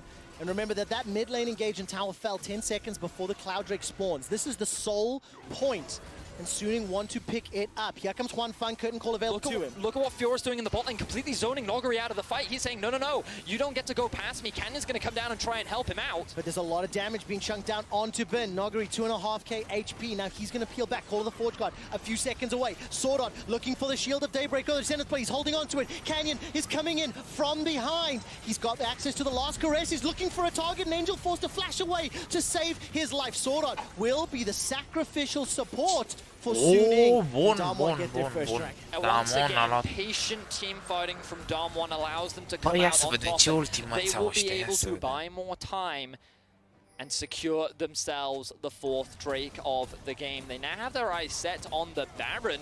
Nogari more than capable of tanking this one up as well. And look at the guns the Ghost has. The chakrams are ready to fly. He's going to throw that one down, and they're just going to melt through this Baron. They will melt this one really, really quickly. No flash available Suning for SOFM. There is, of course, some vision being caught out. Death Sentence will connect onto SFM. He's charging up the bar. Bin has teleported into the top lane. 5,000 HP. The red buff is used to throw in. Beryl gets blown up by the ultimate, but there goes Showmaker. He's got one already. He gets a second onto Juan Fang. And the SOFM is in trouble, but the Baron has been stopped. Bin is being helped out, and the spit from Baron picks up the kill onto Nogari. Two members of Suning start to back away. Sword's got a Solar Flare available. If Damwon can get behind these three, that Solar Flare can do work. But crucially, the LPL have stopped the Baron. I think the biggest thing there was Beryl. His positioning was not ideal. You can understand that he was trying to zone Suning away from the fight, but I think that that's not what he achieved. He ended up just dying and costing his team a lot. When we get the replay, we can actually break down exactly what happened. And I think the red buff was my favorite part of it, when Angel used it to actually set up the play. So here we can see it, Beryl trying to zone SOFM away, but he's then just going to lock them down. Then the Jin W comes through as well. He tries to lantern in his teammates, but he doesn't actually come through on the backline. He gets shut down. Then, of course, Ghost and Showmaker are able to eliminate Juan Fang, but on the other side, Bin is 1v2 against Canyon and Nogari, and you can see that he quite easily wins that setup. So Suning, in a numbers disadvantage, are actually able to come out on top, which shouldn't have been the case. So Damwon misstepping there, perhaps trying to go for a little bit more than they could, and a slight misstep in terms of the execution allows Suning to keep the game going. And they really do. It's still a 2,500 gold lead. Bin's going to jump here on and gets the kill! Ooh. That right there is what we call an LPL Fiora, baby. Beautifully done from Bin. Procs the vitals almost immediately, and is able to find a big kill. Now they can set up for a siege onto the tier 1 tower. The amount of damage coming out, 302 for Bin's Fiora. I believe it was the last pick as well, if I recall correctly. and it's so far working out. Death Sentence connects onto Swordart, Call of the Forge God from Noguri, prevents or removes any further engage. There will be a counter kill for Damwon. Now SOFM is in trouble. Death Sentence sidestep, beautifully done by Style of Me. He's looking for the re-engages. Here comes Ben! He's found Ghost! Ghost forced to flash defensively, gets locked up and rooted by the Bola Strike and survives for now with that Molten Edge. Huanfeng is now trying to chase down Canyon, who's flashed defensively himself. Get the reload, get the shot. That's number 3. Shot number 4 is available. Death Sentence onto SOFM. He's going to use the Battle Roar to escape. Jump forward, land the savagery, but he cannot follow up with more. Oh wow, what a fantastic series. We have got non-stop fighting, and it feels like they never swing in either team's direction. Just so many outplays happening across the boards, and it was Canyon that tried to dive onto the backline to get that kill onto Angel, but he couldn't actually shut him down. And the moment that he was revealed, he was quickly executed by Huanfeng. Meanwhile, all of the summoner spells were used from Ghost and Beryl to peel Bin off the backline, and there is no traditional front-to-back team fight here. Quick shot, it is chaos. It is all about the better positioning, and here we can see things start off initially, and this is where Ghost immediately cleanses. Oh my god, what a beautiful Bola Strike. If it weren't for that exhaust, he could very well have died at the hands of Bin there. But you can see Canyon tried to dive onto the backline as well, and he just didn't quite land the damage, which meant that Huanfeng was able to clean up that kill on the back end. Of course, SOFM died as well, and you can see that Damwon, they do have the clear gold advantage, and a lot of that is sitting on top of Ghost. That is where the gold difference is. He's 2 levels above Huanfeng. He has 2 kills to the 1-3 scoreline of Huanfeng. He has a whole item completed over him. Like, it is between the 280 carries, but Bin is the power point. He's the one with 3 items, and he can take out Ghost alone. Just before we carry on, 40 seconds until the next Dragon, or I may not even get a chance yet. Ghost, of course, is really the difference maker here on Damwon since he's joined the squad. I'll get to that story later as the curtain is called. Bin looking for the engage from the back. He's going to jump forward. First kill on to Ghost. Now the tower will fall immediately after. Scatter the Weak stuns everyone. Call of the Forge God for the re-engage. That's Angel knocked up. Flash is not available. He's taken out by Showmaker. And the melee in the mid lane, as there's already another kill onto Sword Art. There goes Showmaker as well. Bin is dashing and diving forward, looking for the vitals and plunging himself into Damwon. But the CC chain from Noguri takes him down. SOFM and Huanfeng, they're still sticking around. They've got minions to play with. 3 seconds until that Cloud Drake, and the call is to back away. Towers mean nothing to Suning. The fact that they committed to that fight is just crazy. SOFM now trying to zone Canyon and Noguri away as Huanfeng looks to solo the Drake. Who else is on the way? Beryl is on the warpath. Ghost is going to be respawning soon. He's got one more shot. SOFM, a full bar underneath. This is for the soul. Huanfeng reloads. 1, 2, throws out the grenade. 5 shot number 2. The Dragon's going low. It's picked up by Suning. They get themselves the soul. But they win the fight. That's a flash forward. Huanfeng gets Canyon. Now Noguri's left inside the pit. Beryl's got no damage. SOFM steps back into the bush. Jumps onto Noguri. Jumps onto Beryl. Bądź sare pisica, mumu! Uite pisica, ce sare! Uite ce sare pisica! Down Angel, but they won't beat up in the Moonlight Vigil. And here comes SOFM looking for Beryl. Suning get the soul. There is a reason that he has style in his name, as he is styling all over Damwon with this Rengar pick. Suning with a huge team fight, securing the soul, will make the way to the Baron, and Bin's looking for another kill. It's not over. Showmaker goes down. Bin finds a solo kill. Vedius, you've said it already. This is an LPL Fiora. Suning and Shanghai erupt. As the soul is secured, they peel back for the Baron. It's not done yet. Beryl will get caught up by that Zenith Blade, and here comes Canyon over the wall, throwing out hate spike after hate spike. I don't think you want this fight, fam, as Bin will melt you where you stand. The Baron is secured, and Suning will gain control for now. Discipline has been the name of the game for Damwon consistently throughout this tournament, and even in this game there has been a lot of it. But when you get down into the chaos, it is Suning's homegrown turf. The way in which they're able to play these small skirmishes, playing under this level of pressure, is where we get to see some of the best from this Suning squad. And just look at how much damage SOFM is tanking up, using the brushes to keep diving into the backline. His positioning is always great, and you know, I had question marks around this tank Rengar build, but this is its purpose. To just be obnoxious, to buy time, and to secure that smite was huge for the side of Suning. SOFM coming from the VCS, making a statement with Suning. And they are now in the lead for now. They've got the Cloud Stomp, they've got Baron Empowered minions, but they still need to get through the rest of the base. It's only 3 towers apiece. They will find themselves a stun onto Nogri. He'll be rooted in place from a deadly flourish. But look at that, 3-4 members chipping away. Nogri does survive a very long time. Cloud Soul plus Rift plus Thrill of the Hunt. He is the fast quick shot, and meanwhile Bin is just pushing in the bot lane, level 18. No one can stop this Fiora. He's even grabbed himself a Warden's Mail to mitigate some of the damage that's coming out from the double AD carries.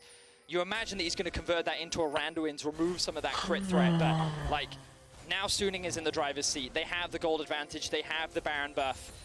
Items have come in from across the board, and even with the Ornn upgrades, I don't think it's going to be enough to stop Suning. I really like how they're playing this as well. Now the dive comes in, that's the engage from Bin and SOFM. They'll kill off Beryl with the Dai rupe Baron acum, bă, in the sanii mid-lane. ăștia. Secured that one as well. And now they continue on the siege onto the inhibitor turret. 5 versus 4, 30-second death timer for Beryl. Moonlight Vigil's available for Ghost, but he's waiting for the right gun. And Nogri is sitting on that call of the Forge God. If they don't blow up One Thing, SOFM, or Bin, really, I don't know if they can even win the fight. I think Canyon needs to get a slightly deeper flank right now because his flank is too shallow. Suning is too ready for it, and he's not going to have any access onto the backline, which means that Suning can just keep walking in. He's not going to take that risk, and Suning, they're going to break the inhibitor. They're looking to take a game off of Don1. They're looking to give us more games in this series. Even out the series at 1-1. Now they do need to get to the Nexus. The Baron will time out in 10 seconds, and the Red Bull Baron power play will cap at 4,200 gold right now. This is a tangible, meaningful, and important lead with 2 minutes until Elder. Think about how much damage this team comp has already, Mr. Day. Now add the Elder Burst Assassination in combination with Syndra or Fiora or Rengar. That can be the final nail in the coffin for this game. Whew. Man, it's just been such a... Like, I can't even really grasp how we even got to this point, because it feels like we've had so many crazy team fights and skirmishes that were actually so close. And the deciding point was actually just a 2 versus 3 at Drake, which then immediately converted into a Baron. That was after, what, a 5 versus 5 around River. That was just after another 5v5. Right. Like, it's just been a crazy game, and we saw a similar sort of path last game, but it was Don1 that kind of maintained control of the objectives, and this time Suning invested more into a stronger bot side of the map, and now they're looking for a fight. All right, heal used by One Fang. He's got the flash as well. Zenith Blade will find a target. Scatter the Weak will not just yet. Here comes Bin. As Don1 on the full retreat. SOFM hops over the wall, finds himself a route to Nogri. That means he cannot interrupt anyone else. He's being chipped away, melted, he's done, he's dead! That's it, Canyon's finished as well. SOFM hops forward, Ghost flashes defensively and rooted in place. Bin sends him packing. Ghost gets caught out, that's the Quadra, looking for it. Bin will pick it up, get the pentakill for Bin! And Suning Gaming la penta, bă! Championship Băi, știți de bune la penta, bă! La penta! Haide! Bă, vreau replay-ul. Mama, a jucat Fiora asta alea, da să sară. Ia uite pe chinezi, ia uite ce râde mongolezul, ia uite-l. Ura aia, zici că ești trash. The pentakill at the end there for Bin really just sums up this series. It's just been nothing but skirmish after skirmish. That final team fight was just great patient play. Like the use of the Syndra ultimate to then set it for the stun, the Fiora diving onto the backline. Like, Don1 had no answers. We were excited to see this Lucian and Evelyn combo, and in the early game they found a couple picks, but they weren't actually able to snowball off the back of it. They weren't able to make those fights work, and the Rengar answer to be able to match on side lane was exceptional. SOFM's brain is too big for us mortals to comprehend. Style of me. I'm trying to remember what Lyric said during Countdown. Was that Suning were the B-sides, the alternative second record when you look at them in the LPL. When you see a Rengar Fiora, if that isn't the definition of an experimental second record, and to bust it out in Game 2 of the finals, I mean, that is incredible. Look, Suning's Mercedes drive to victory, it was the Cloud Soul fight, and I'm hoping that this will be that 2 versus 3. But you could pick any of the skirmishes, any of the fights throughout this game, because it was literally bonkers. So in this situation, Dom1 know the barrel is on his way. But the problem is, it's an AD carry plus a tank Rengar, so there's just more damage as long as Huan Feng positions well. Canyon gets a little too close to Huan Feng, and then the smite comes down from SOFM. And then notice, flash in, immediate execute, and now they know, oh, well actually, we now have the damage advantage. And just great use of the bushes from SOFM to just keep tanking up the damage. The constant spam of the W to keep his health high. Nu e. Just really well played. Da, e... Really, Da, well exact ce am done. spus, I e... think when you consider the intensity of zis și these eu că câștigă skirmishes and just Rabotul. how many moving pieces there are and how Hai să dăm non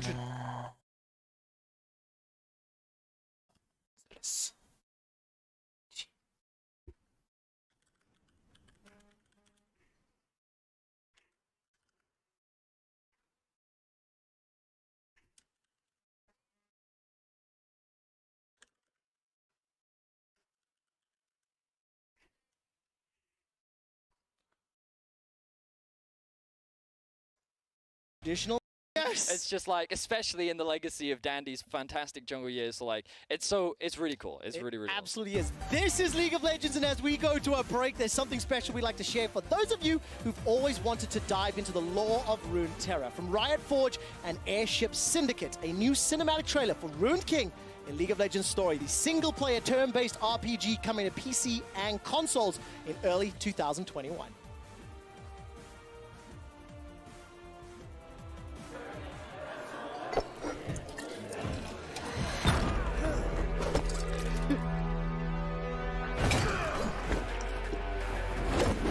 Ce stau, mă, ce-au băgat ăștia?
Am in early 2021, early.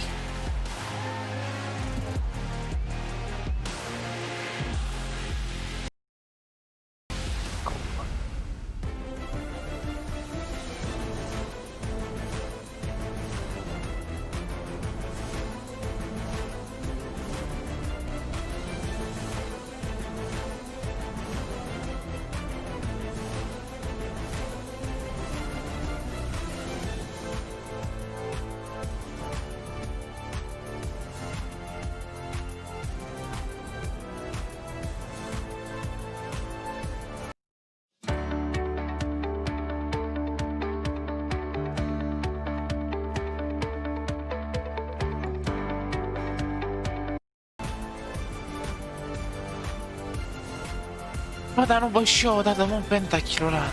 Ia, dau și pentakilul.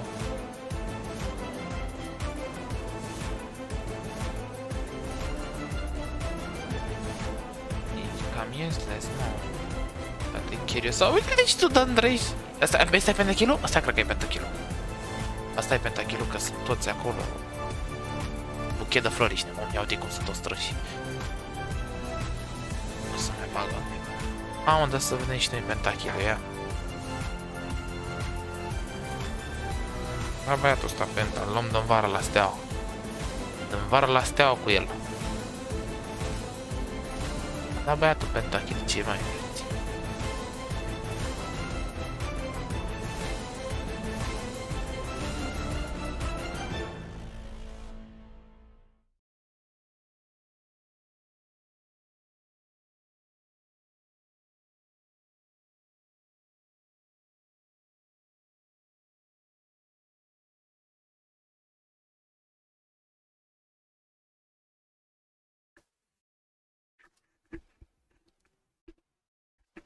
Ce-am făcut, mă? Alo? Alo? Alo. Doamne, ce să mă aude? Ce am făcut? A, s-aude. Gata.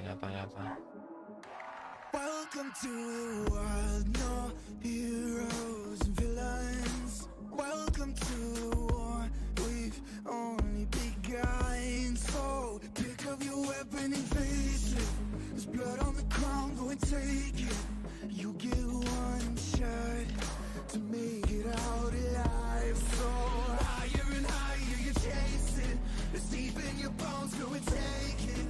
This is your moment. Ia, asta e double kill. Îi dă pac. Quadra kill și lasă penta. A dat ăsta Aladdin, a dat penta. Aladdin. Are skin-ul ăla, spui că e Aladdin.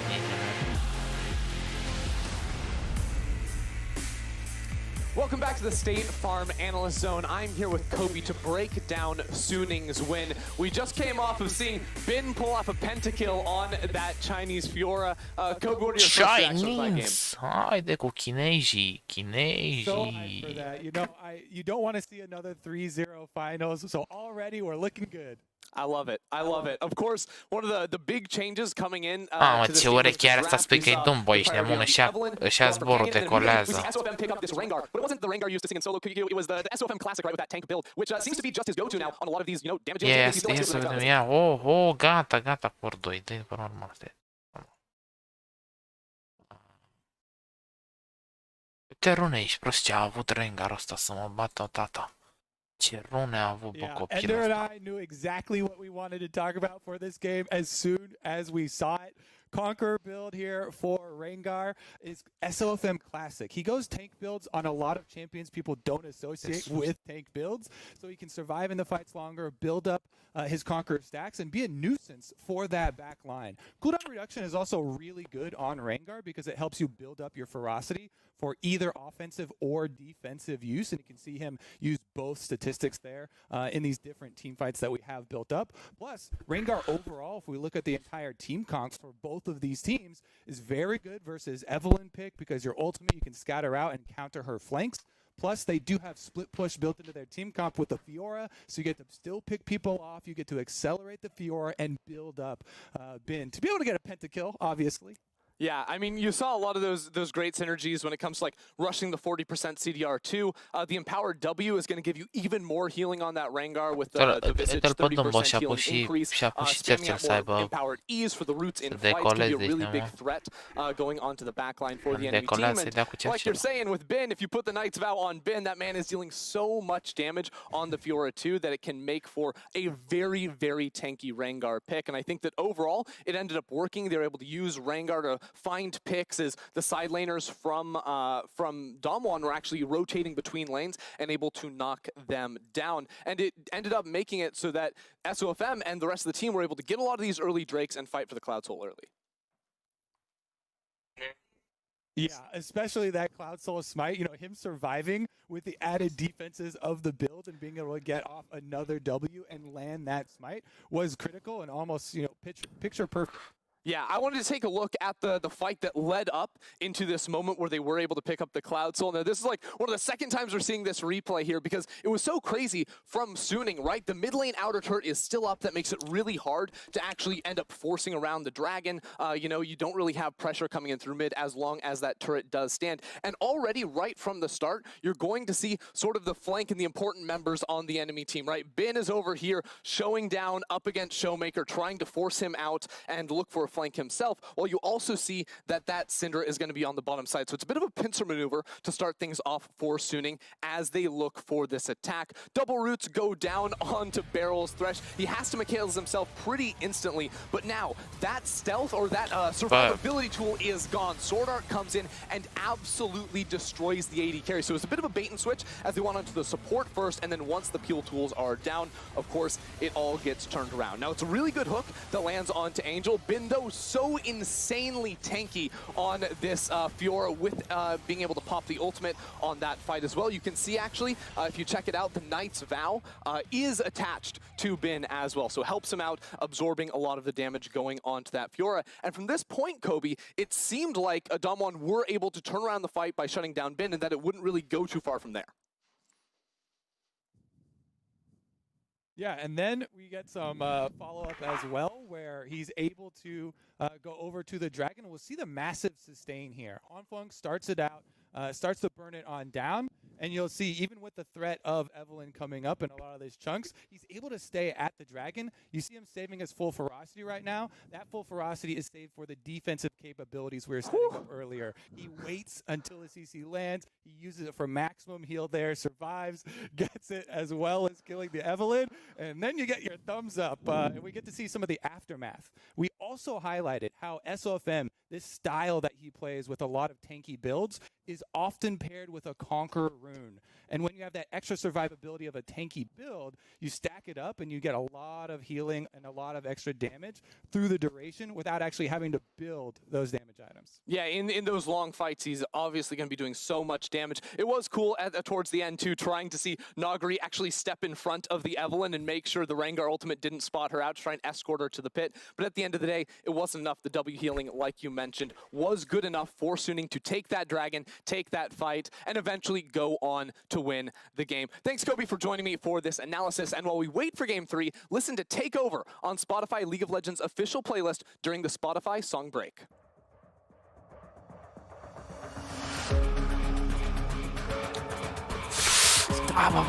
Bă, și Spotify, da. Doamne. Niște de-astea.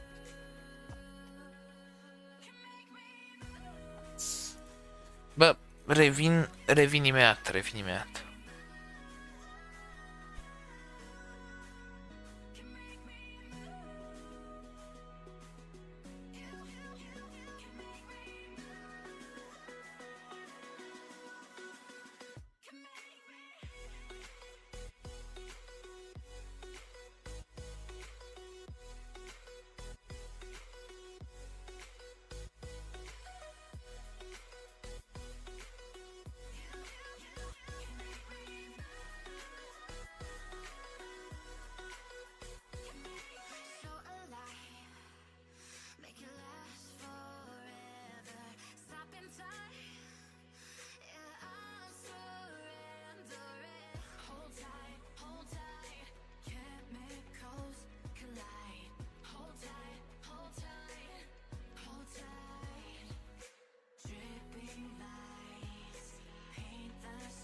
Bă, băieți, cu picked, it doesn't live matter. ia They might să still vedem. pick it. You can pick Am something that revenit. wouldn't necessarily work. They're still gonna pick it. Ce banează, mă, TF, Camil? Să baneze Graves ăla? Să mai baneze un Orn, Fiora, Orn, Fiora și cam ăla-i meci. Ăla-i meci, ăla-i meci, ce aveți? Get me on red side, Ăla-i get me these meci. counter picks and already out of the board, you can see that they're starting to pinch things like the Camille. I think that Suning, while Graves has been kind of like the big go-to priority pick on blue side, as well as the Lucian if it's left open, Angel hasn't shown the Lucian yet, and Suning have been showing that they've been willing to look across the Graves and actually prioritize something like a Jhin. So an Ashe being banned away makes me feel like this is going to be a very heavy Jhin priority first pick for Suning. Also, I'm looking at the fact that Damwon chose red side. It's very good for Damwon that they won the first game on blue, because thinking about what Nuguri can do, what his potential Și-au is, bană, mă, this is the moment to reghetone, showcase it, because reghetone, I au think bană they reghetone. should leave that last pick for him in order to counterpick Ben and put himself in a position where he can potentially be the one that has a Ben performance. Yeah, I mean, 2 games of Orange so far. We want to see something different out of Nagari. So I do have some questions here. Leon is the final ban. Now, it's not just the Graves that's left open. The Nidalee is also left open. And I think that was what the conversation was going to be. I expected Nidalee to actually hit the ban bench. So the fact that she was let through means that Jhin could now actually be locked in on the other side for Damwon here, as we're starting to see very clear champion priority. Another reminder, banned from blue side in the Lucian. Angel isn't willing to grab it. I think they're just going to look to trade the Jhin Graves, but I guess they can pick that later or something. Yeah, that is important to man. note. The champions that usually synergize super well with Nidalee, they're running into Camille top, and of course the Twisted Fate, the Leona as well, although these are banned, so letting Nidalee go. I think there's something that you can play around with, the idea that the enemy needs to pick Graves on 3. Maybe they pick top lane already here, 2-3, because it's going to be hard to counter pick it already there on 3rd, because they need to pick Graves. And you're always, I know, very high on synergy. Don't just pick the things because they might just fit by themselves. Make sure you have synergy between your lanes. And right now we're not getting a lot of that. It seems like it's going to be a pretty skirmish heavy, every man for themselves, high agency on all of them. We expected setup to be available. Yamada was just talking about, you know, with a Nidalee, those champions that provide hard CC and setup, Renekton, Camille, Leona, Ashe, Twisted Fate, things like that. You said comfort, well, hey. I think right now Suning is asking the question, are you going to pick the Graves? How deep is your champion pool, Nuguri? Because you need to pick Graves on 3, and we're going to be able to ban 2 additional champions that might be counters into the Jax Akali. Or you're just going to go for the Lulu? You're just going to go for the Lulu? Is that what you're going to do, Nuguri, against me? That just carried the game and pentakilled? Maybe that's the case. Oh, I love it. The call out to the pentakill, the first one in a Worlds final ever. That's got to give you some confidence, and there we go. And like Yamada was saying, now you get to pinch the pools even farther to make sure that you can create necessary strong sides of the map. If that means that you throw more bans at the top side to make sure that Ben is just going to get to thrash whoever goes up there, or if you start sculpting something like your bot lane. Other big high priority picks are obviously going to be the support pole, and again, finding necessary setup.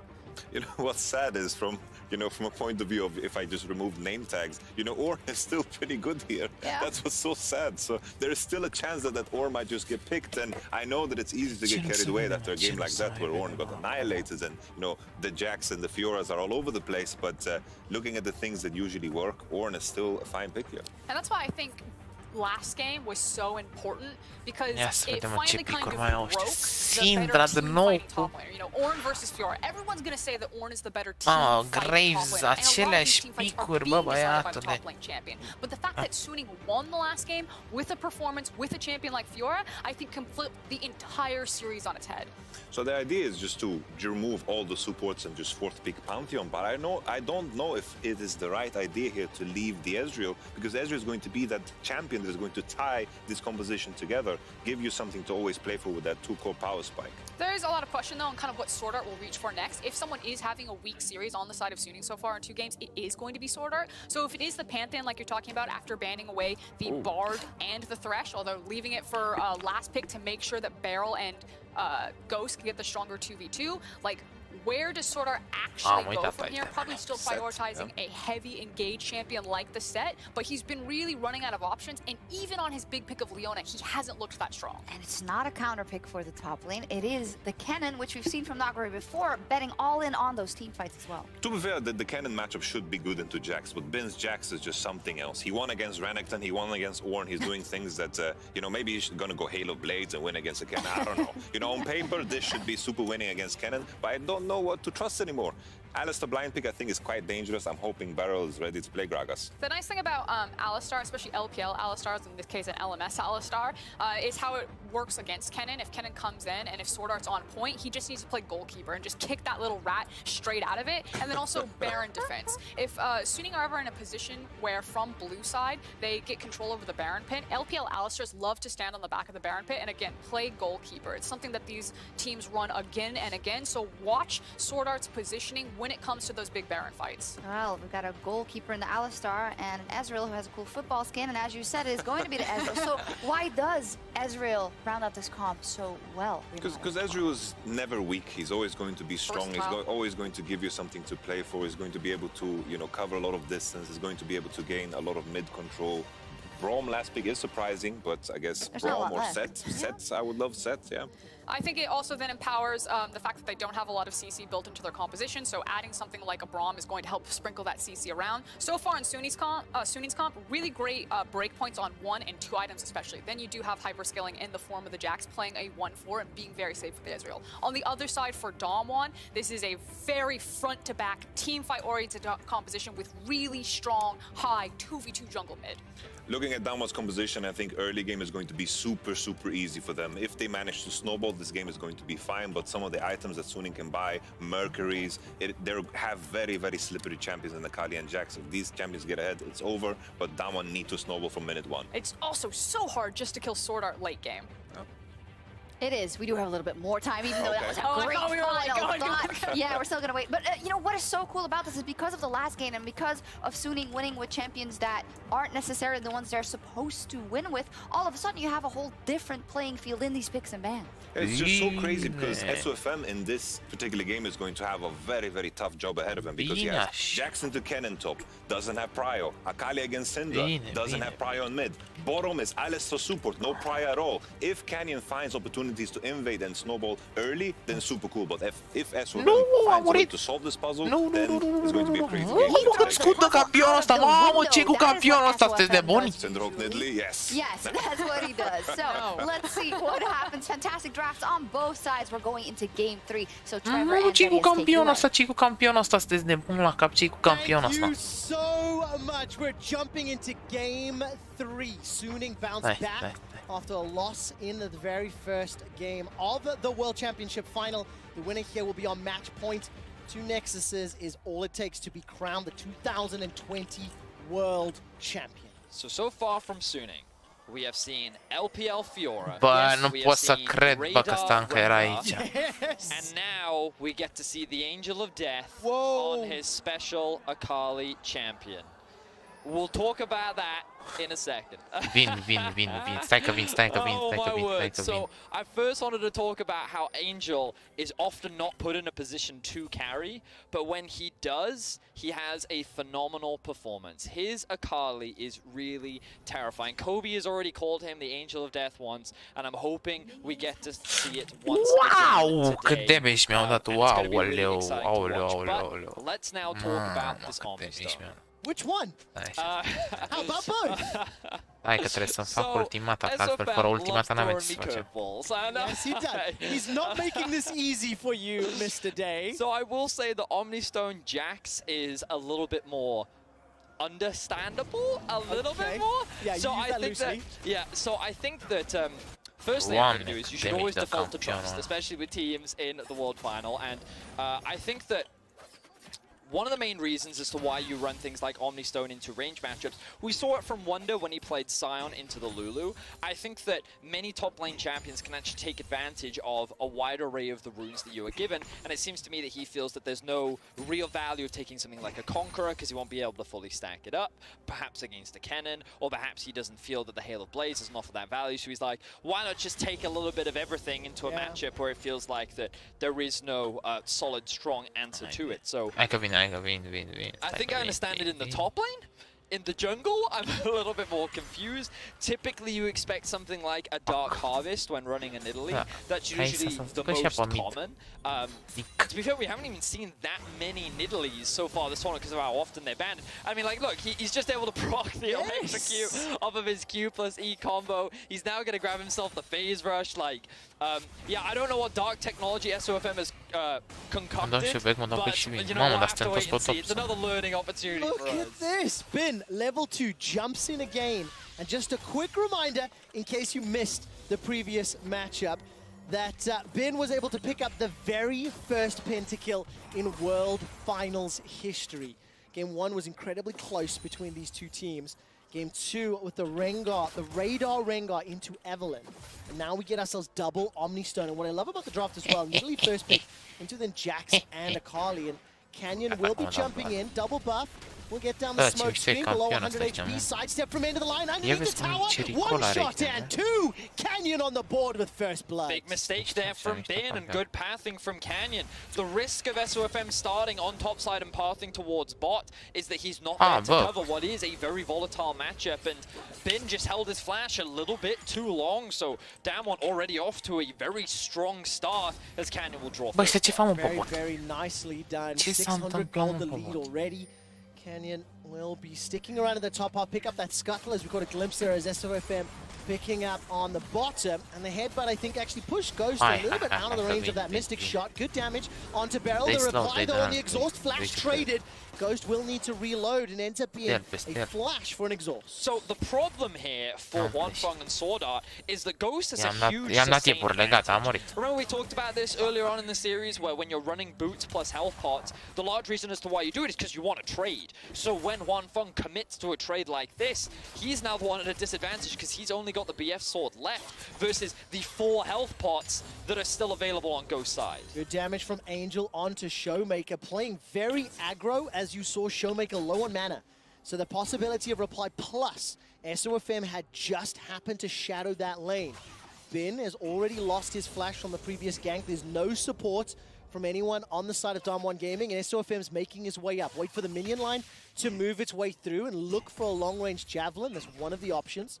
Or wait to see what happens with the lightning rush, and of course then try to target him. But instead, SOFM backs away. So it seems to be a little bit of a split map as far as the junglers are concerned. And as Showmaker pushes forward, Canyon's able to invade. Good damage onto Angel's Akali in the mid lane. So while Angel's Akali is very well known, or at least has been so far in this tournament, Showmaker's Syndra is also very well known. When he played against Caps' Akali, he pressured so much in the laning phase. He was zoning the enemy Akali away from so much farm, generating a huge amount of harassment and just forcing the enemy Akali to burn teleport very early. And also now, look, he's pushing the wave, he's going to get a free recall. He already burnt his teleport earlier, but it doesn't matter. So now he's at a huge item advantage. There's only the Merc Tread sitting on top, and he's playing this matchup extremely well. So much damage from Bin. Gets the leap strike, empowered auto, as well as that stun. So I will say that Bin is definitely playing this 1v1 very well. If it weren't for that early gank that came out from Canyon, this matchup would have been a little bit better for him. But notice as well, Beryl now roaming in through the mid lane. He knows that the wave is stacking up. The risk of a gank isn't high, but he just wants to be there to cover a potential setup and also just kind of make his way through the river and kind of check up on the river vision, see if there's anything that he can offer. Another check-in that as the lane setup could show risk, you ring the barrel. Here comes SOFM, this time around level 6. Tempest will go down, Javelin Toss flashed away from, so that will count as a successful gank. And Noguri has already been under a lot of trouble, even with the level advantage. Didn't quite have enough damage to pick up the kill. I think the fact he just swapped over to the Ignite, though, may want to look for a second try. So you can see that SOFM now in a great spot towards the top side of the map. Hang on, Angel and Canyon hovering around. So again, like a lot of this series, we've actually been seeing Canyon cover for his lane. So usually throughout this tournament, we've just been seeing him focus on his jungle matchup, whereas Beryl would then be the one to cover. But here, the moment Angel gets a little bit aggressive, Canyon's like, nope, I'll be here to cover, I'm here to offer assistance. And he actually mitigates any of the early pressure that Angel is looking to set up now that he's hit that level 6 mark. And then we see how Angel can play that. He's already played very, very aggressive, very, very forward into the face of Showmaker. And if nothing else happens here between SOFM and Nogari, just a very quick reminder that Angel and Akali, 2-0, 7 KDA, plus 800 gold difference at 15 minutes. And he pops off. And for Angel as a player in his journey, especially in the series against Top, seeing him step up and shine on that pick was fantastic because as a player, he does tend to fall back and do what the rest of the team needs. He's a big team player. Yes. Like, I think that he is willing to sacrifice waves so that he can roam and support his team. And I think that when we look at the team dynamic, you're often talking about jungle and top lane, but I think that Angel, when he's put in a position to carry, can definitely do so.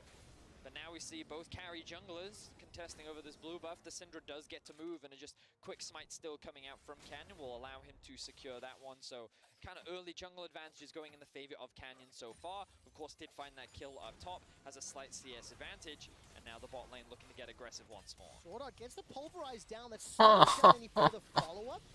Mob 87. Mamma, dar un kill n-am luat și am 5 Aoleu.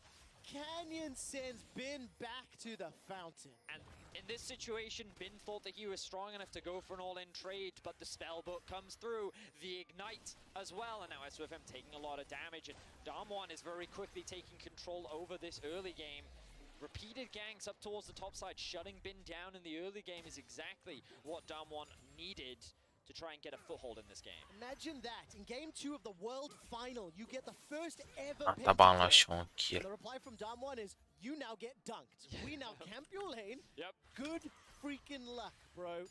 And that means that Damwon 2 kills up and they're plus 1300 gold. And that ignite swap was extremely important there for Nogari because it just set up the damage for Canyon. So you can see here, Nogari already has a level advantage, but they know that SOFM is on his way. So he's like, okay, this is fine, I can make this trade happen. But Bin is diving into the middle of a minion wave, and he thinks he's out to safety. But of course, the ultimate then comes through from Canyon, so he grabs himself another kill. And it's so important to recognize that this is the best of 5. If you win this game, you are a match point. You have 2 more chances to win the series, to hoist the Summoner's Cup, to start the presentation of being crowned the 10th world champion in League of Legends. And Damwon Gaming, they are off to a flying start.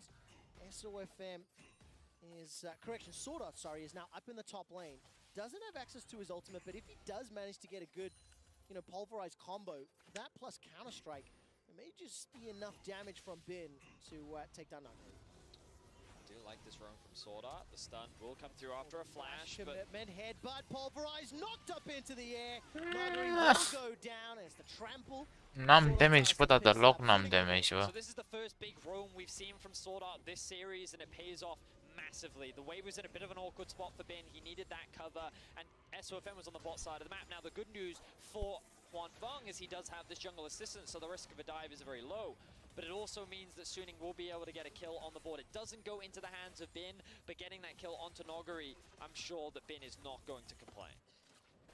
And of course, it will open up this dragon. The fact that there was, SOFM, Sword Art correction up in the top lane. There was a little bit of cover there. Canyon gets a lot of time. He's already got the Warrior enchant. 2-0 on this Grave Hex Flash over the wall. Whew, I held my breath for a very brief moment. And Damwon Gaming, they're off to a very strong lead. There's pressure in the bottom lane. 2 plates already secured. Sword Art's going to be very late to the party. And if you look at the minimap, Vedius, 2 members already pushing forward into the mid lane. So Angel, he's down 14 CS. SOFM and Canyon will run into each other in a brief moment with the help of Shelly. Here comes the engage, perfect execution all the way over and through the flash. Angel's low, he's down. The unleashed power will pick up the kill. There's a reply back, at least one for SOFM, but Beryl, with the help of the Winter's Bite, the stun will hold Sword Art in place. And And the Rift Herald will get taken out by Deci că the campionul tower, ăsta e 1v1 suport. trade. Hai că e As suport, rightly dacă said, Quickshot ends up being a 1-for-1. atât de Bit of a meci. crazy skirmish Nu e there. A lot was suport. invested to make sure that Angel Mai wouldn't mult de actually meci. get that execute. And I think the fact that a kill went on to Showmaker and didn't go on to Angel is still very valuable for Damwon, because it means that both mid laners won't benefit a lot off the XP. But also Angel will be much further away from getting that first item upgrade, whereas Showmaker already very close to completing that Luden's Echo. Now Canyon making his way up top. 32 CS advantage for Noguri already. Bin is flashless in the top lane, but Angel's teleporting in from behind. He's got no ultimate for this fight. Sword Art's making his way up as well. The counter-strike doesn't find anyone, and Bin goes very low. Here comes Angel and Sword Art chasing. A counter teleport coming down from Showmaker. He will arrive in the top lane. And now all of a sudden the tower's under pressure. While that's going on, SOFM is helping out Hwanfeng in the bottom lane. I'm wondering. Hai să vedem It looks like Rico. for the time being that not much answer is going to come off the back off of Suning. It will be a trade of teleports in the mid lane. Oh, I really like this from Bin, the TP into mid. Just keep Angel top lane for now. He's going to keep catching this waves, but in theory you can push this wave in, force Showmaker to lose a little bit of farm, maybe even get yourself a plate if you're lucky. But it will also give Bin that very crucial level 9. He hasn't invested in any magic resistance just yet, but remember, Merc Treads, they have a lot of value in this game when playing against a Kennen, a Syndra, and a Braum. So I imagine to see those coming out from Bin soon, as he now has the Predator and his boots have now just come through. Oh, Omnistone is going to be very interesting as we continue to see how it's used. Bin during the laning phase, definitely sort of maximizing the value of how Omnistone... Salut, Dark Devil. Salut. For me, the jury's still a little bit out. I'll ask Veris to think about it a little more before we Hai că am see how it 4000. impacts the course of the Mai game. unde ăsta? But we're in game 3 and Dau și o damage acum? Dau și o damage pe campionul ăsta sau? elected red side. Nidalee first pick, into then Jax and Akali. Jax 0-2-1 and then Akali 0-1-1. You can see the total gold on the side of your screen.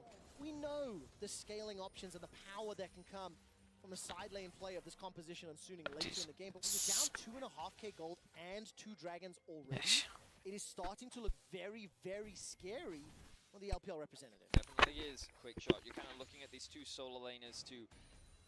Well, ideally you don't want them behind in the early game, but that is definitely not the position that they find themselves in right now.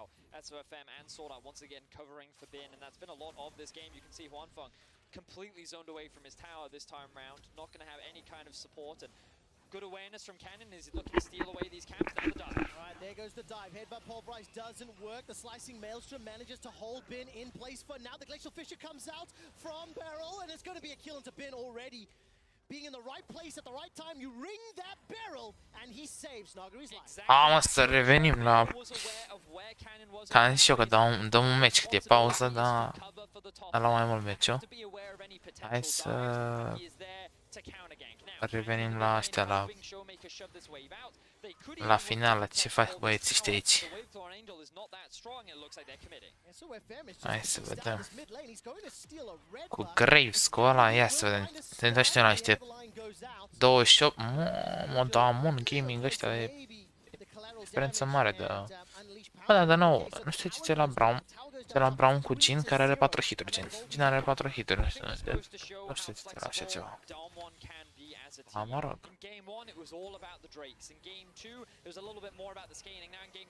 Ca să bate ăsta level 9 și îl bate pe la level 11, mă.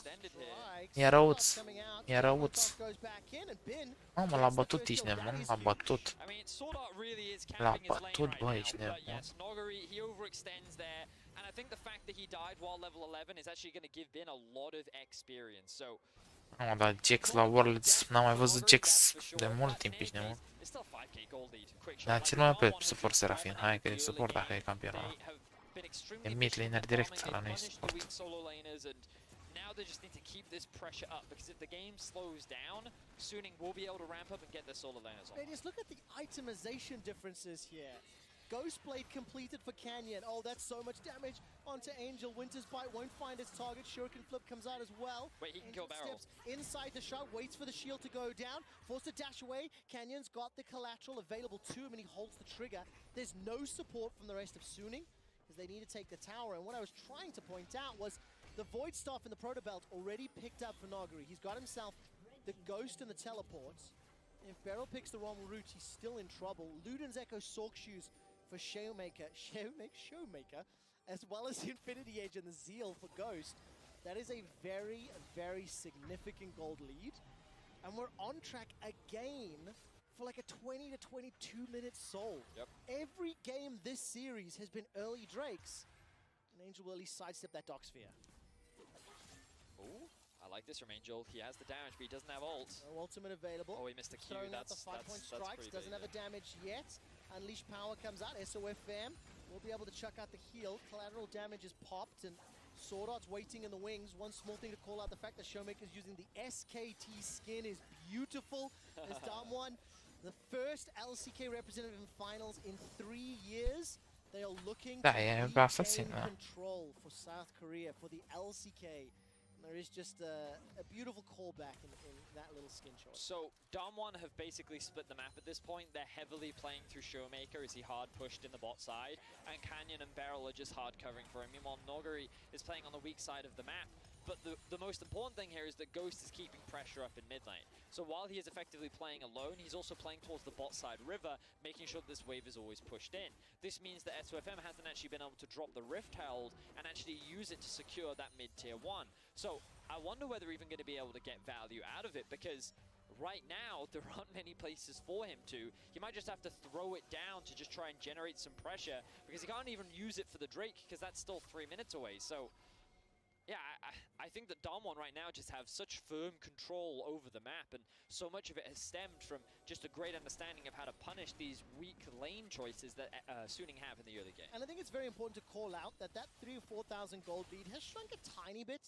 The kill that they managed to pick up onto Nagari, the tower in the top lane, and Suning need to maintain this gold difference at minimum. If they concede anything more, if they give up this next Soul, well, we find ourselves in a similar sort of situation to Game 1, but Damwon with a significantly stronger advantage. The Predator for SOFM is there available, thanks to the Omnistone. Teleport is going to be coming in here from Angel, but we're still 2 minutes away from the Dragon. That Rift Herald still not been thrown down, and you can see Suning, like, they're kind of fishing for opportunities, Vedius. That's a really big expenditure as well from Angel. He's going to be forced to hang around the bot side of the map right now. Bin is probably going to want to push that top lane in, but you've got to look at this situation and realize that Damwon is better set up for it. They have the cannon. We heard the analysts talking about how this is just a straightforward teamfight comp from Damwon, and while they are a little reliant on Noguri to act as that engage, his flash is up. He has Proto Belt. So Damwon have everything that they need to contest this Drake, whether Suning like it or not. I do not think that even if Suning have better positioning, that they will be able to get this one for free. Well, Canyon's coming in to help out in the bottom lane. SOFM's actually going to summon the Herald. There goes the Shroud as Angel's forced to step backwards. Canyon's got access to the ultimate. Ghost was making his way down through the river. Huanfeng has continued to push in the mid lane. We're still a minute and a half to the Dragon. The Herald won't even get the charge off. Absolutely wasted. And this is what we talked about, right? Like, Damwon had such good control over the map that there weren't really any good options for Suning to use it. The best place was actually in the top lane when Bin was shoving in hard, and maybe they trade tier 2 for tier 2, but in the end, they weren't able to get anything off the back of it. And now the Drake is 1 minute away. Having a look at the support inventories, we can see that Sword Art likely going to look to reset very soon, because he's going to need to replenish those wards before the Drake spawns. Control wards are coming through from across the board. Bin has the teleport as well. He's pushing in the top lane. Noguri has already joined his squad. He's currently running with the exhaust. So there's double exhaust against the double solo laners from Suning. The more I look at this, the more I'm like, don't do it. Damwon just seem to have everything that they need to win out this team fight. Yeah, and I'm not sure how Suning's going to be able to steal this one away. Now, when I look at this game, as we see Bin chasing forward, Counter-Strike is up, Showmaker's used the ultimate already. Bin forced to flash. He started this fight, now he's being surrounded. Look at the collapse, yep. Look at the mini-map. Beryl's going to be able to chase, get the blast cone. Not make it over the wall, but will tag the Winter's Bite. Not going to be able to follow over the Deadly Flourish, and now Bin is just looking to get some damage back down. It'll buy a little bit of time as the Leap Strike over the minion. 6 seconds until Dragon. Ironically, stalling this out makes it even more difficult, because now you can't TP in. If the rest of Suning are able to delay, it's going to be 33 seconds before Bin can arrive. Noguri and Canyon are waiting in the wings. Showmaker TP. Flash slicing Maelstrom. I've seen Noguri win games from this position. And just the threat alone means the Cloud Soul goes the way of Damwon. 1-1 in the series, and they are in such a strong position. It's just been excellent early game control from Damwon. They haven't really let the game go at any point, and it's one of those things where if you pick too many weak lanes, Damwon will punish you. And I think that this is the first time in the series where they really shut Bin down, and you're seeing the consequences of it for Suning. He is such a big powerhouse when it comes to these team fights, even on the Jax, but so far in this game, he has not been allowed to get involved at all. And it looks like he's going for the Black Cleaver second. He's very far behind in terms of his itemization. Meanwhile, Ghost is very strong. The Graves has already completed his first lethality item. Like, Damwon is just in such a power position. And I think this is kind of what a lot of analysts and viewers and fans at home were expecting for the series. This type of game. I saw a lot of people anticipating Damwon to just 3-0 this series, be the stronger team, and this was the type of gameplay that many people were anticipating. As you can see, SOFM being run down here, gets caught by a deadly flourish, and collateral damage plus curtain call sets up a kill. With 22 minutes in, Damwon are now going to start the Baron. I think it's important to recognize that after games 1 and 2, Suning proved not only can they compete, they can win, and if they are unable to win this game, they will have side selection for the next one. But there is drama at the Baron pit. Ghost is down. Very nice. Inside the pit. Angel continues to chase. The Glacial Fissure comes down from Barrel, but Canyon's the next target. Just as I am talking about Damwon winning, Suning find themselves a fantastic moment to pick themselves up 3 kills, maybe 4, as Barrel goes down. That's the 4th. And now Noguri has joined the fray. Slicing Maelstrom is available, but I think there's too much to chew off this time. Little Electro Hamster, and he's running for his life. Angel's going for the hunt. Bin can hop over the wall if Noguri wants to. Angel is swinging those shurikens, looking for a target. Noguri can flash inside the pit.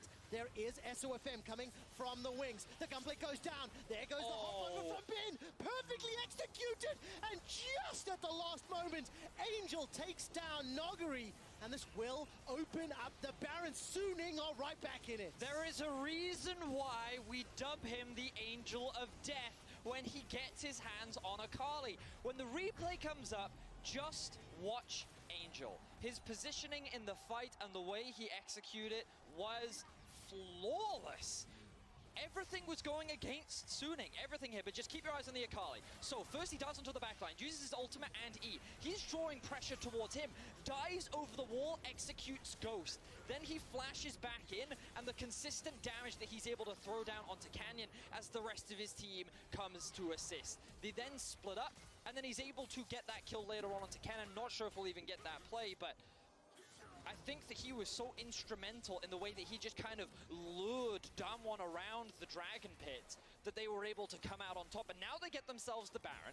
Now they can buy a little bit more time. And now those solo laners, look at the levels, look at the items. They're really starting to come through. The pressure is on Damwon. They are playing in Shanghai in front of an audience that is very Suning favored. And Suning, after being down 5k gold, and they're still down the Cloud Soul. They picked themselves up a Baron, and now they have bought all the time they need to move into this mid and late game. They've got a lot of terrifying champions once they get to 2 to 3 hours. But if anything from the previous games, Vedius, it will come down to execution in the fights, because they have been beautiful on both sides, and both previous games have been dancing on a knife's edge. So we haven't talked about it. We might not actually get an opportunity to. Oh, look at the damage from Angel. Does he go in? I don't think he will, because Noguri's ultimate will just kind of keep him under town with the Braum there, with Exhaust 2. It's a little too dangerous. But notice the itemization from SOFM. He has the Hextech GOP. He's been getting the Glacial Augment a lot with the Omnistone Rune choice, and I think that this setup basically allows him to guarantee the spear. Now the TP flank from Noguri. Running! That's so much damage, cannot kick him away. Headbutt pulverized just to knock Noguri up in the air, but the teleport will get the kill for Huanfeng. Let's see what SOFM can do with that itemization, Vedius, that you were just alluding to. Top lane, Angel is pushing into the base. He's opened the inhibitor turret. We are setting ourselves up for a dramatic ending here. Teleport coming in now. Noguri's going to make his way forward. I don't think he'll be in time to interrupt it. Angel joins the fray. Noguri's got no TP available because he used it to kill Huanfeng. Barrel's running for his life, and he stays alive just a few seconds longer as Canyon is the first to fall. Somehow, the rest of Damwon are able to escape. Ghost has got no flash and no heal, and the damage that he's chucking out with this Jhin, and the 2-man stun from Showmaker is helping Damwon out. There's the defensive leap, and Suning are backing away. The Maelstrom's not available for Noguri. I was looking at the cooldown. And that will be the disengage for now. No inhibitor turret falls. So the important thing to note there is Angel got himself another kill. Level 15 now. Oh, hang on, Bin. Wait, what are you doing? A little bit of trouble, playing very far forward. Yeah, that was a little too aggressive, if you ask me, but he will be able to get away with his life. So Damwon were kind of feeling the pressure. They saw an opportunity to use the teleport to get in behind Huanfeng and get themselves a kill. The problem is they then had to send someone to deal with Angel split pushing in the top lane, who then had teleport. So Suning immediately respond with a TP flank of their own and get their own punish. The goal is now in Suning's favor. Itemization. Has Akali actually gone back to buy the Zonias? No, she hasn't, but she does have the stopwatch. Doesn't have TP, doesn't have flash. The ultimate's coming back up. Ultimate plus ignite for Noguri. This is going to be a huge fight. Elder Dragon is available. Я моя скорее Эльтеру. Так, я... Скорее... Санинга сделал патрущу. Я патрущу. Mid lane is currently controlled by Suning, but Damwon can roll around to their tower and push it back. Huanfeng forced to use that arcane shift, get away from Scatter the Weak, but you can feel the magnetic pull of Elder Dragon. That could be the deal breaker. Angel is caught out. The slicing maelstrom from Noguri. Stopwatch is used from Angel. He stays alive. The stun comes down from Bin. That will force Damwon to disengage, but the damage may already be done. Defensive leap strikers. Canyon dashes forward. He's already used the collateral to pick up the kill into Bin. The rest of Suning are now running for their lives as they're being flanked. Ring the barrel! As the Winter's Bite comes out, it doesn't find a target. Barrel gets knocked up into the air, and the curtain call doesn't yet have enough damage. Angel now has access to his ultimate. 30 seconds before Bin is alive, and Beryl somehow survives. But the Elder doesn't get secured. It is still available.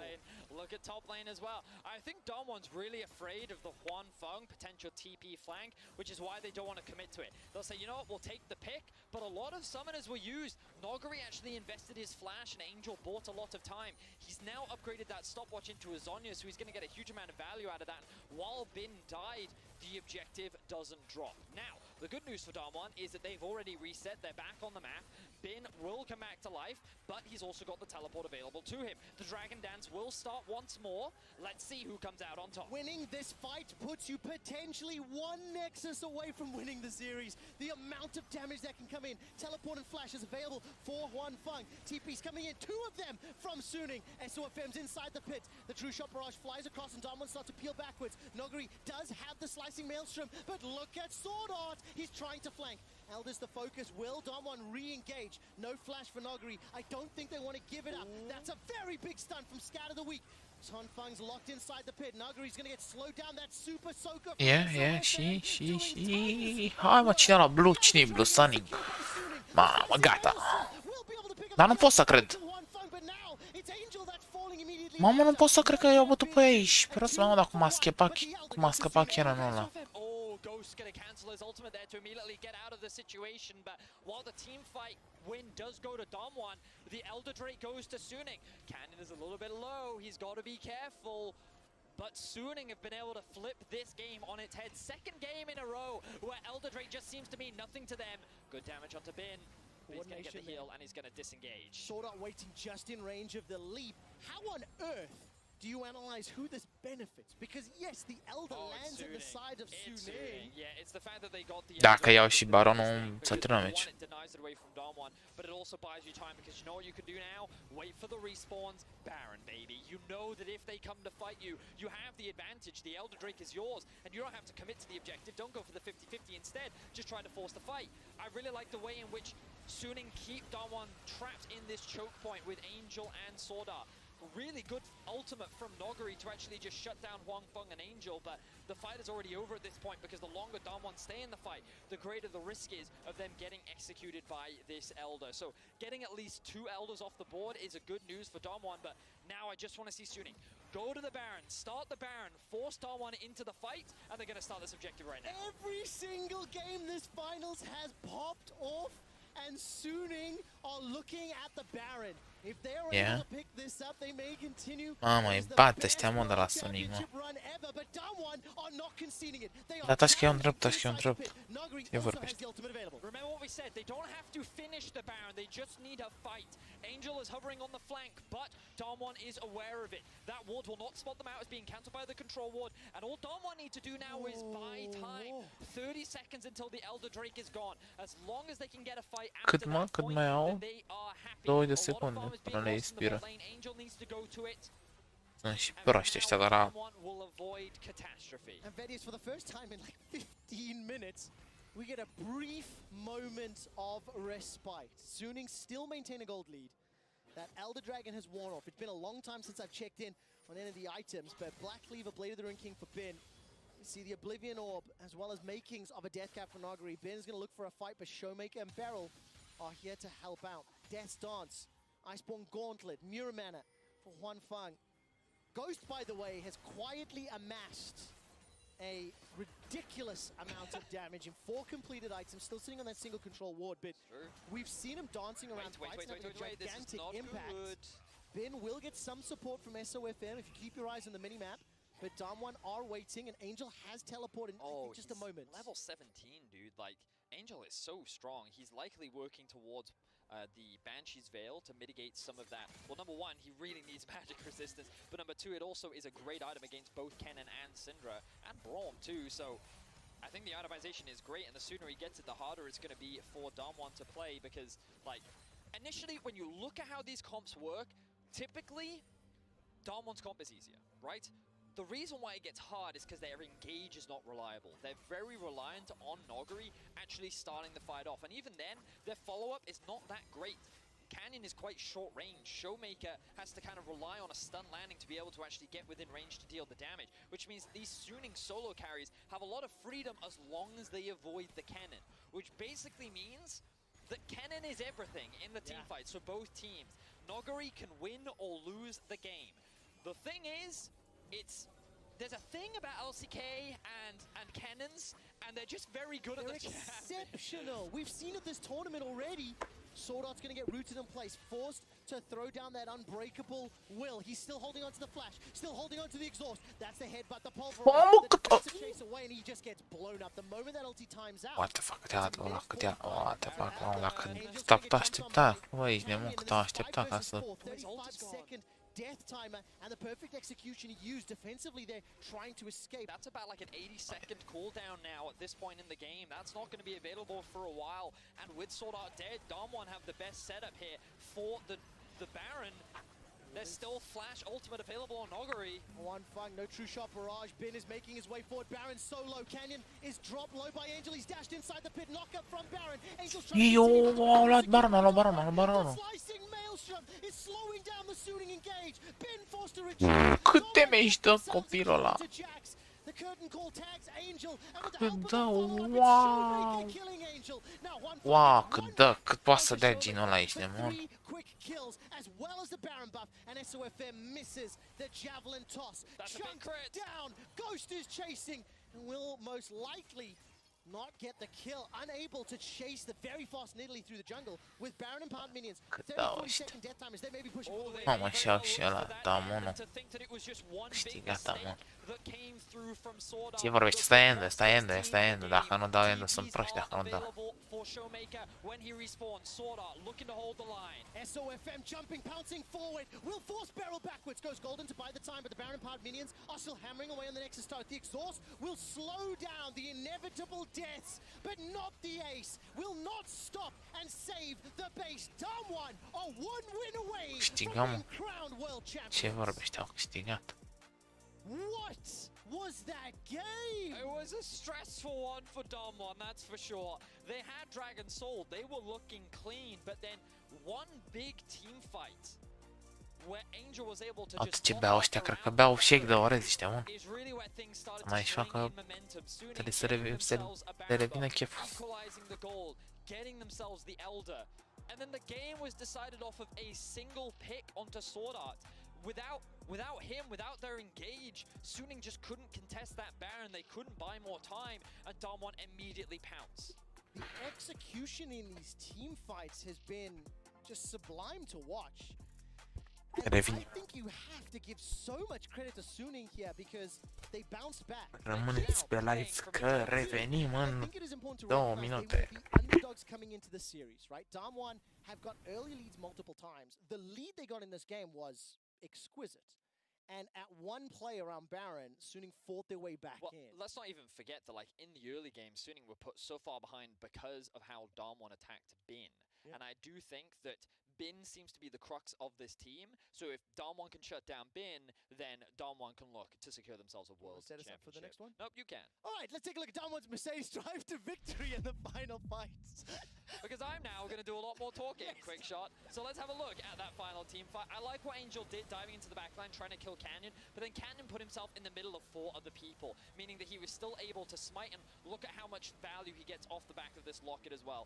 SOFM couldn't really get involved because he was just completely, I think he was stunned up or zoned out. Either way, there was nothing that he could do. And honestly, I think this was a bit of a mistake from Huan Feng, but you could argue that he was pretty much guaranteed to die there anyway, so he's like, I may as well take someone out with me. But in any case, like, that was the final fight that decided everything. Yes. And like, the more important part before that is the fact that Sword Art did die. And while we saw some great roams from Sword Art, the fact that they lost that game that way, it's got to feel frustrating. But at the same time, I do not think that Suning is just straight up getting outclassed. I agree. And I think that that is the biggest takeaway for Suning. It is indeed. Damwon are just 1 win away from the Summoners Cup. Join us for a preview of Game 4 after this. Please make it 5.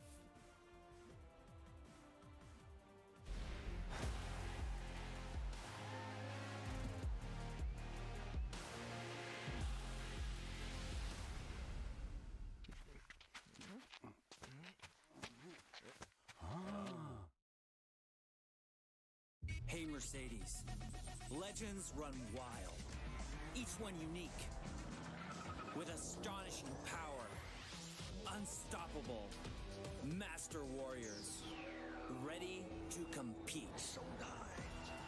Seeking glory. We live it, we breathe it, we have each other's back. Together, we become legends, icons of a new generation.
the State Farm Analyst Zone. Since 2017, the LCK have watched the LPL lift the Summoners Cup back to back. And today, it could very well be the day the LCK era Și am revenit, băieți.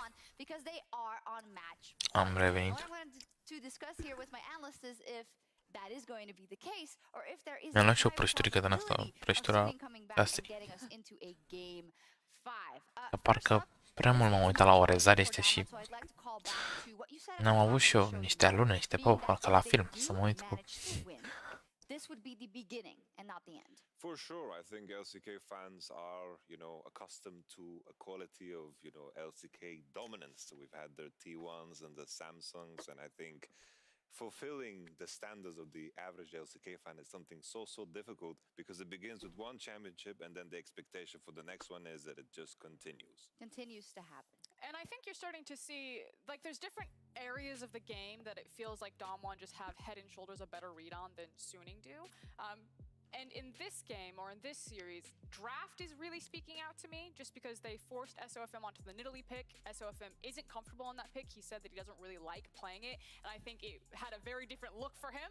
And now it's in the objective setup. And so Damwon just look, again, precision, disciplined. They're only a game away, and these team fights seem to go back and forth, and the games do look close. Like, it is on a knife's edge in execution, but if it just comes to the raw fundamentals of objective setup, pressure game, macro control, Damwon are still very much in control. They are in control, but as you say, it does look like Suning are definitely not out of it yet. Even in this game, so many moments where, for instance, Angel gets the outplay, but then it doesn't work out in the end. So let's look at the 3-game sample size we have here now. Look at some standout players. Let's get the jungler matchup up on screen, Canyon versus SOFM. It's a fantastic one, and we've seen great things out of both junglers. Canyon, he doesn't have to do anything special, really. He just has to do his job. And what is his job in this series?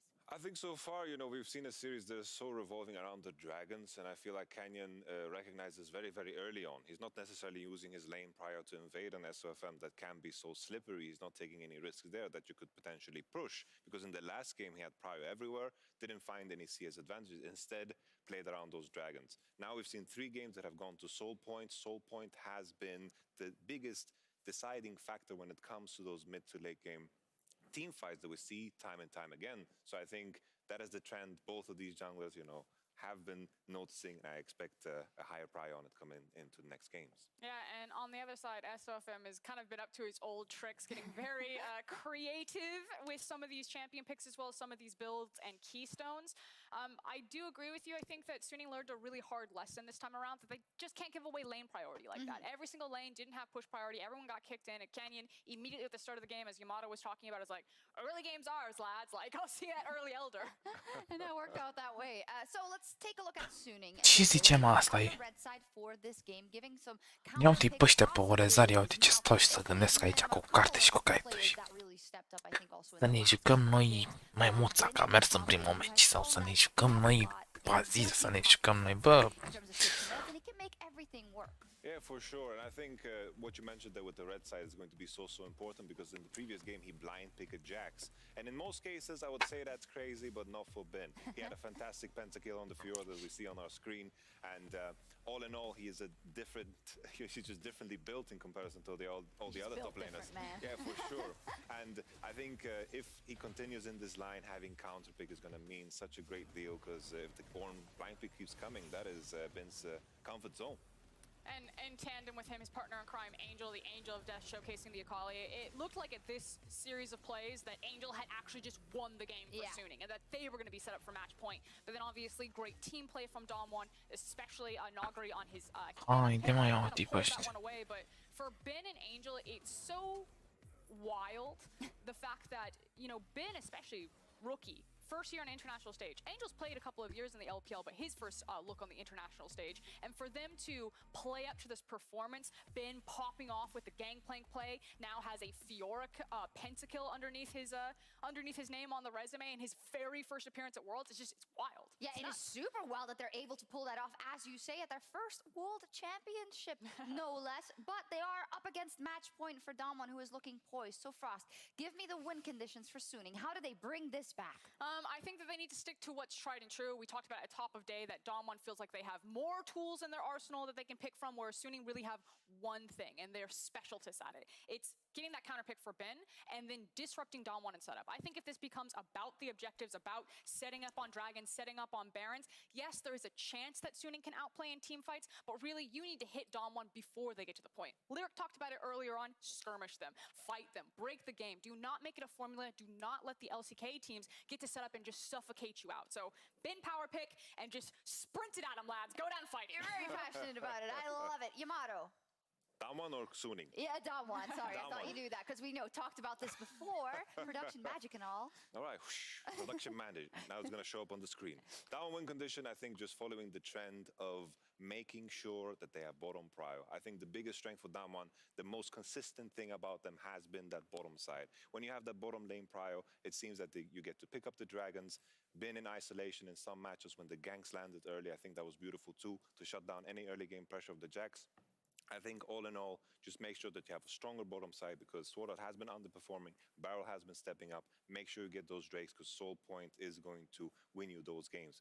When you have Drake and the Soul Points in the game, you can play by that formula you know and love. Oh, and now, if the pressure was probably already getting to them because you're playing a world final, now you're up against it. You're about to win that world championship or you're about to be out and the pressure is just absolutely huge for Oscarin. Yeah, and I really like that you brought up Barrel and Sword Art because it feels like so much of this conversation is going to be about Nogri versus Ben and SOFM versus Canyon, and all these players are really important.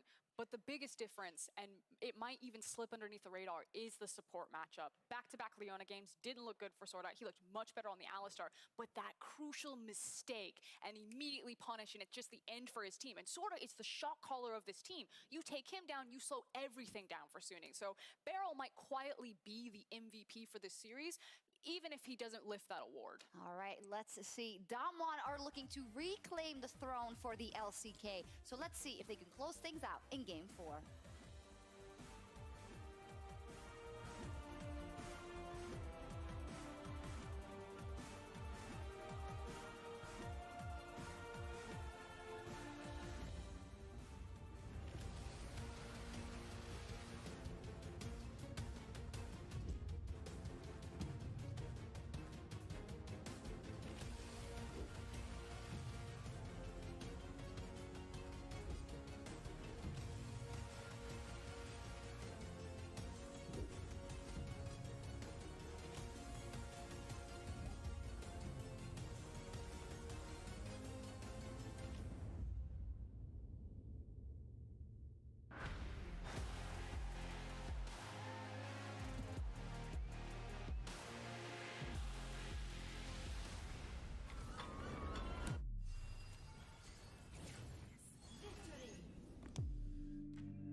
Mă, că începe asta.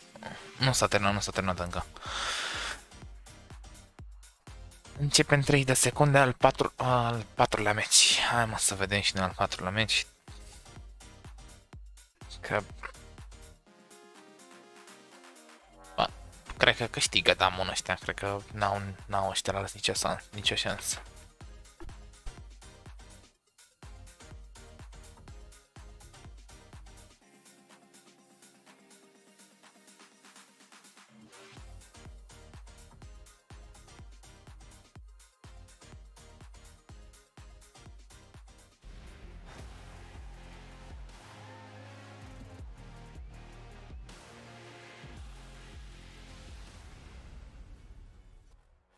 Welcome back to the 2020 World Championship.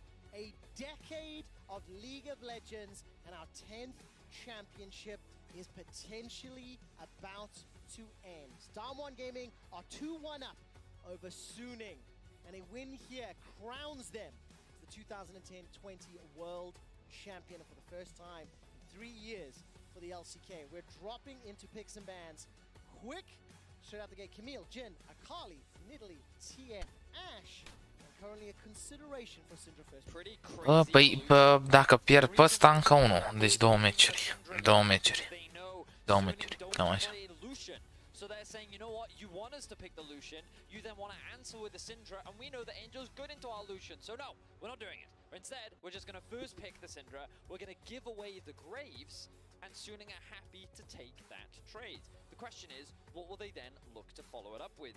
So far in this series, they've actually prioritized support very early on into the draft, and I wonder if they'll just want to grab themselves a very early Leona, because it was actually banned away from them in the previous game. I do like seeing the Akali ban away. The Angel of Death and the pick that he's really shone on here in the World Championship immediately removed from the pool. Ia mă, ce și-au luat ăștia, Leona cu Graves, tank. Leona cu Graves e bine, Deci după meciul ăsta mai e încă unul dacă bat ăștia Sunning. Dar hai să vedem și noi că te câștigă ăștia alții, directorezare ăștia alții. Chinezi, ia să vedem. Kindred cu Graves, în sfârșit să joacă Kindred, ești nebun. Syndra. Au nebunit cu Syndra să dă și ca Syndra în continuu. De ce și-o a plecat? Gino a plecat? Păi și ce să mai joacă ăsta de carry? Ai de capul meu să joacă Caitlyn. Mi-e răuț să joacă Caitlyn a de carry. Aoleu. Să joacă Caitlyn, bă băiatule, bă. We'll see where the phase 2 priority bans are going to be, but we're looking for that top laner and that bot laner from Suning. Well, you would imagine the AD carry is going to come in next for Huanfeng, and you imagine that it's going to be the Ezreal. Damwon may even choose to ban that away, but you expect support bans to now come through from Suning. They will likely take away something like the Pantheon, they may even take away the Braum, they could consider taking away the Tahm Kench. Basically, they want to limit the number of strong supports that match up well with a Caitlyn. De ce au banat Kennen? Că e useless. De fapt, ba nu, că i-a bătut Kennen-ul. I-a bătut Kennen-ul, da. Hai că iau pe Caitlyn dacă e. Nu mai iau pe Caitlyn dacă cu 5 ani. Nu mai iau pe, nu știu, de când ne-au dat nerf ăștia, că a dat 2-3 nerf. The Ezreal is banned away, which is something you mentioned just a moment ago. Ash removed from the pool, Jin removed from the pool as well. Caitlyn, și-s curios ăsta, de ce Ezreal nu mai are? De ce s-au jucat până acum, nu s-au poate juca de Ezreal, Jin și Ash. Ce să joacă băieții ăștia toți? Că nu înțeleg. Ce să se joace? O să se joace nimic. Se joacă un combo din ăsta handicapat, cred că pe bot. Că nu știu, ia de carry. they will also get themselves. Au banat Jax. De ce au banat Jax? Că n-a făcut atât de multe probleme. Da, mă rog, nu poți. Nu dai cu băieții. Yeah, that's kind of my expectations for Damwon in terms of like what they have as a safe line. You would expect one for like his AD carry pool is now very narrow. You don't have that many options left, especially to pair up with a Leona. We have seen a couple of misfortunes come out from him. As well. Misfortune once this event. Misfortune is also his most played domestically. 22 games, 50% win rate. And this series, we've seen an Aphelios once from Ghost. Ooh. It will be now combined with Leona in the hands of Juanfang. It's a rough laning phase, that's for sure. And I think Damwon has the ability to make it a lot rougher, depending on what support matchup they go to pair with it. Now, I've talked a lot about what I think they could go for, but it seems that they want to kind of stick to comfort. They want that roaming support. They want Beryl to be able to influence the rest of the map. We did see his Panth ultimates, I believe, in game 1. Actually really be very impactful, just constantly moving into these side lanes and counter-ganking wherever possible. And there's kind of that one that we were talking about. So a lot of the damage going to come from the mid-jungle AD carry trio, whereas Noguri going to act as that frontline tank. This does, of course, mean that Suning, sticking with the theme of their teamfight composition with the Leona, with the Orianna, are going to round things out with a gangplank. And I feel like Suning kind of have everything that they want. I'm actually a huge fan of this Suning draft. I think the one thing that can ruin it all for them is this Kindred. It's a relatively short-range comp on the side of Suning. They're playing into a Syndra and a Caitlyn, which means that threatening that backline may be very difficult. And on top of that, even if they do get onto the backline, the Kindred ultimate can mitigate a lot of that burst. So while I look at this comp from Suning and I think, sure, this is something that they're probably very comfortable with, they can execute very well. This series has been a lot about Drakes. They do have priority in some of these lanes. I think that when it actually comes to the fights, Damwon's long range and the way that they've been very patient about their approach is going to make things difficult for Suning. And I think it's important to call out that throughout the course of the series, Damwon have, I think it's fair to say, executed at a higher level. However, these surprise moments, these off-guard team fights, and some of the execution from Suning has kept them close. Game 1, traded back and forth. Damwon slow to push their lead. It allows Suning back into the game. Game 2, that crazy Evelyn versus Radar Rengar. The skirmish fest all game long. And then, of course, in game 3, it was Damwon that came out with a gigantic advantage in the early game. A blunder at Baron gave Suning a chance, but ultimately, they were unable to close it out. Suning are in a do-or-die situation on home soil. And they are looking to force game 5. If Suning do not win this game, they will be crowned second. It will end the run of LPL dominance, and for the first time in 3 years, the LCK, represented by Damwon Gaming, will be crowned the world champion. Whew, lot on the line. Let's see what Damwon can do. Can they close off the series, or will Suning be able to bring us to a game 5? There aren't that many 5-game series at Worlds. Quick shot. It'll be the second World Final ever to go to 5 games. Previous one between Samsung and SKT back in 2016. I had the pleasure of casting that one. And I'm sincerely hoping we get to see it again. I'm also wondering how similar to game 1 in terms of the front to back, slightly slower early game with focus on dragons, this game may play out to be. And so I'm kind of, the biggest thing I'm looking at is priority, because we talked a lot about it last game.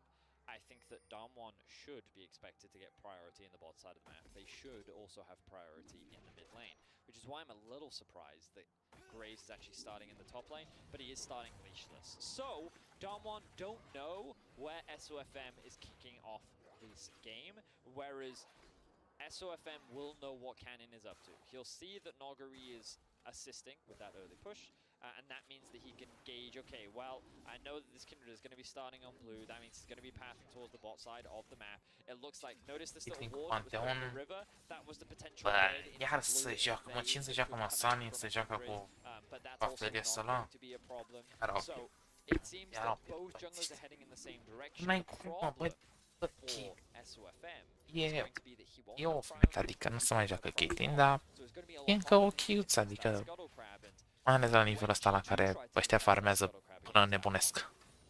Da, s-ar putea cu GP-ul ăsta să mai facă ceva, dar în rest, cazane sunt. N-au ce să facă aici de mult. Aphelios ăla, eu nu înțeleg. Nu înțeleg ce în capul lor, bă, băiatul dășeau Aphelios, eu nu înțeleg. Cu toate că știu să le joace, că na, la nivelul ăsta nu-ți degeaba.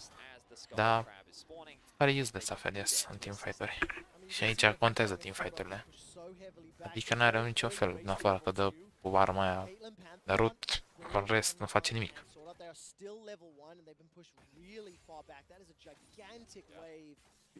That Juan Felius needs to farm under, and just like you talked about, will give Canyon some chance. We'll see with the RNG whether or not he'll be able to get at one of those early marks. So what is interesting is SOFM actually did blue into Grom, but now he's actually going to go back up to walls. It looks like that he's pathing back up.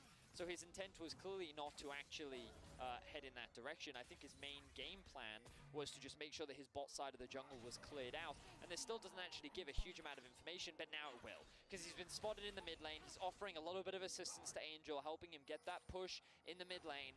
And now he can path up towards top.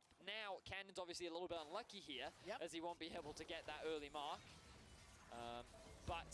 Played. Good damage onto Beryl. Ignite's thrown down, and the flashes are held. The 90 caliber net as well as the trap pushing Sword Art back. He holds onto the flash, but Beryl loses his.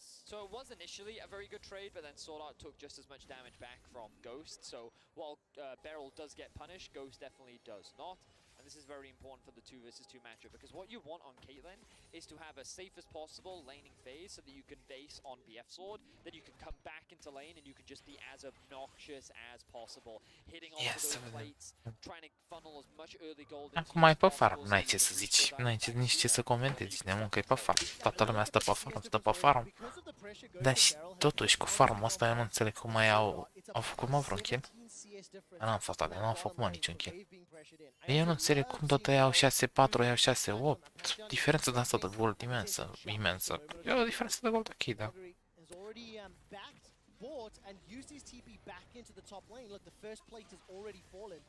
What you want to see from a Caitlyn Pantheon lane is exactly this, and Ghost and Beryl are demonstrating flawless opening to game 4. Well, a couple of mistakes from Beryl. He definitely didn't want to lose the slash. Thank you. Yeah. But Ghost, his positioning is definitely making up for it. He's got to be careful. The root comes through. Oh, that's a big root. The flamethrower comes out, cleanse as well. Mamă, da, e un kill 100%. E kill 100%. Nu pot să cred că l-a făcut kill. Băi, e useless, mă, băi, exact ce am zis, mă, băi, e useless Aphelios ăla, băi, e useless, mă. Băi, e useless, nu are damage, nu are nimic Aphelios ăla. Nu are Aphelios ăla nimic. Eu nu știu ce în capul la Orez are, știi? Ia uite și tu, uite pe ăla, uite ce față are, și mormoloc. Ghost ăsta. Dar Ghost i-a dat bătaie, ești nebun. Bine. In cu Juan Feng, cu Juan... Aha. Ce vorbești, mă? Ce vorbești, mă, nu-te cu ei?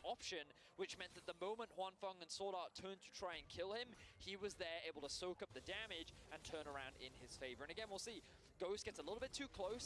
Huanfeng has the root ability. This sets up for Sword Art to dive on top of him.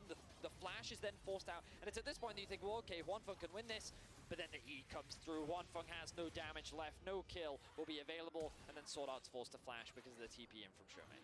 1,000 gold advantage to Damwon. Canyon will be able to jump onto the early Drake yet again, starting the race towards the Soul.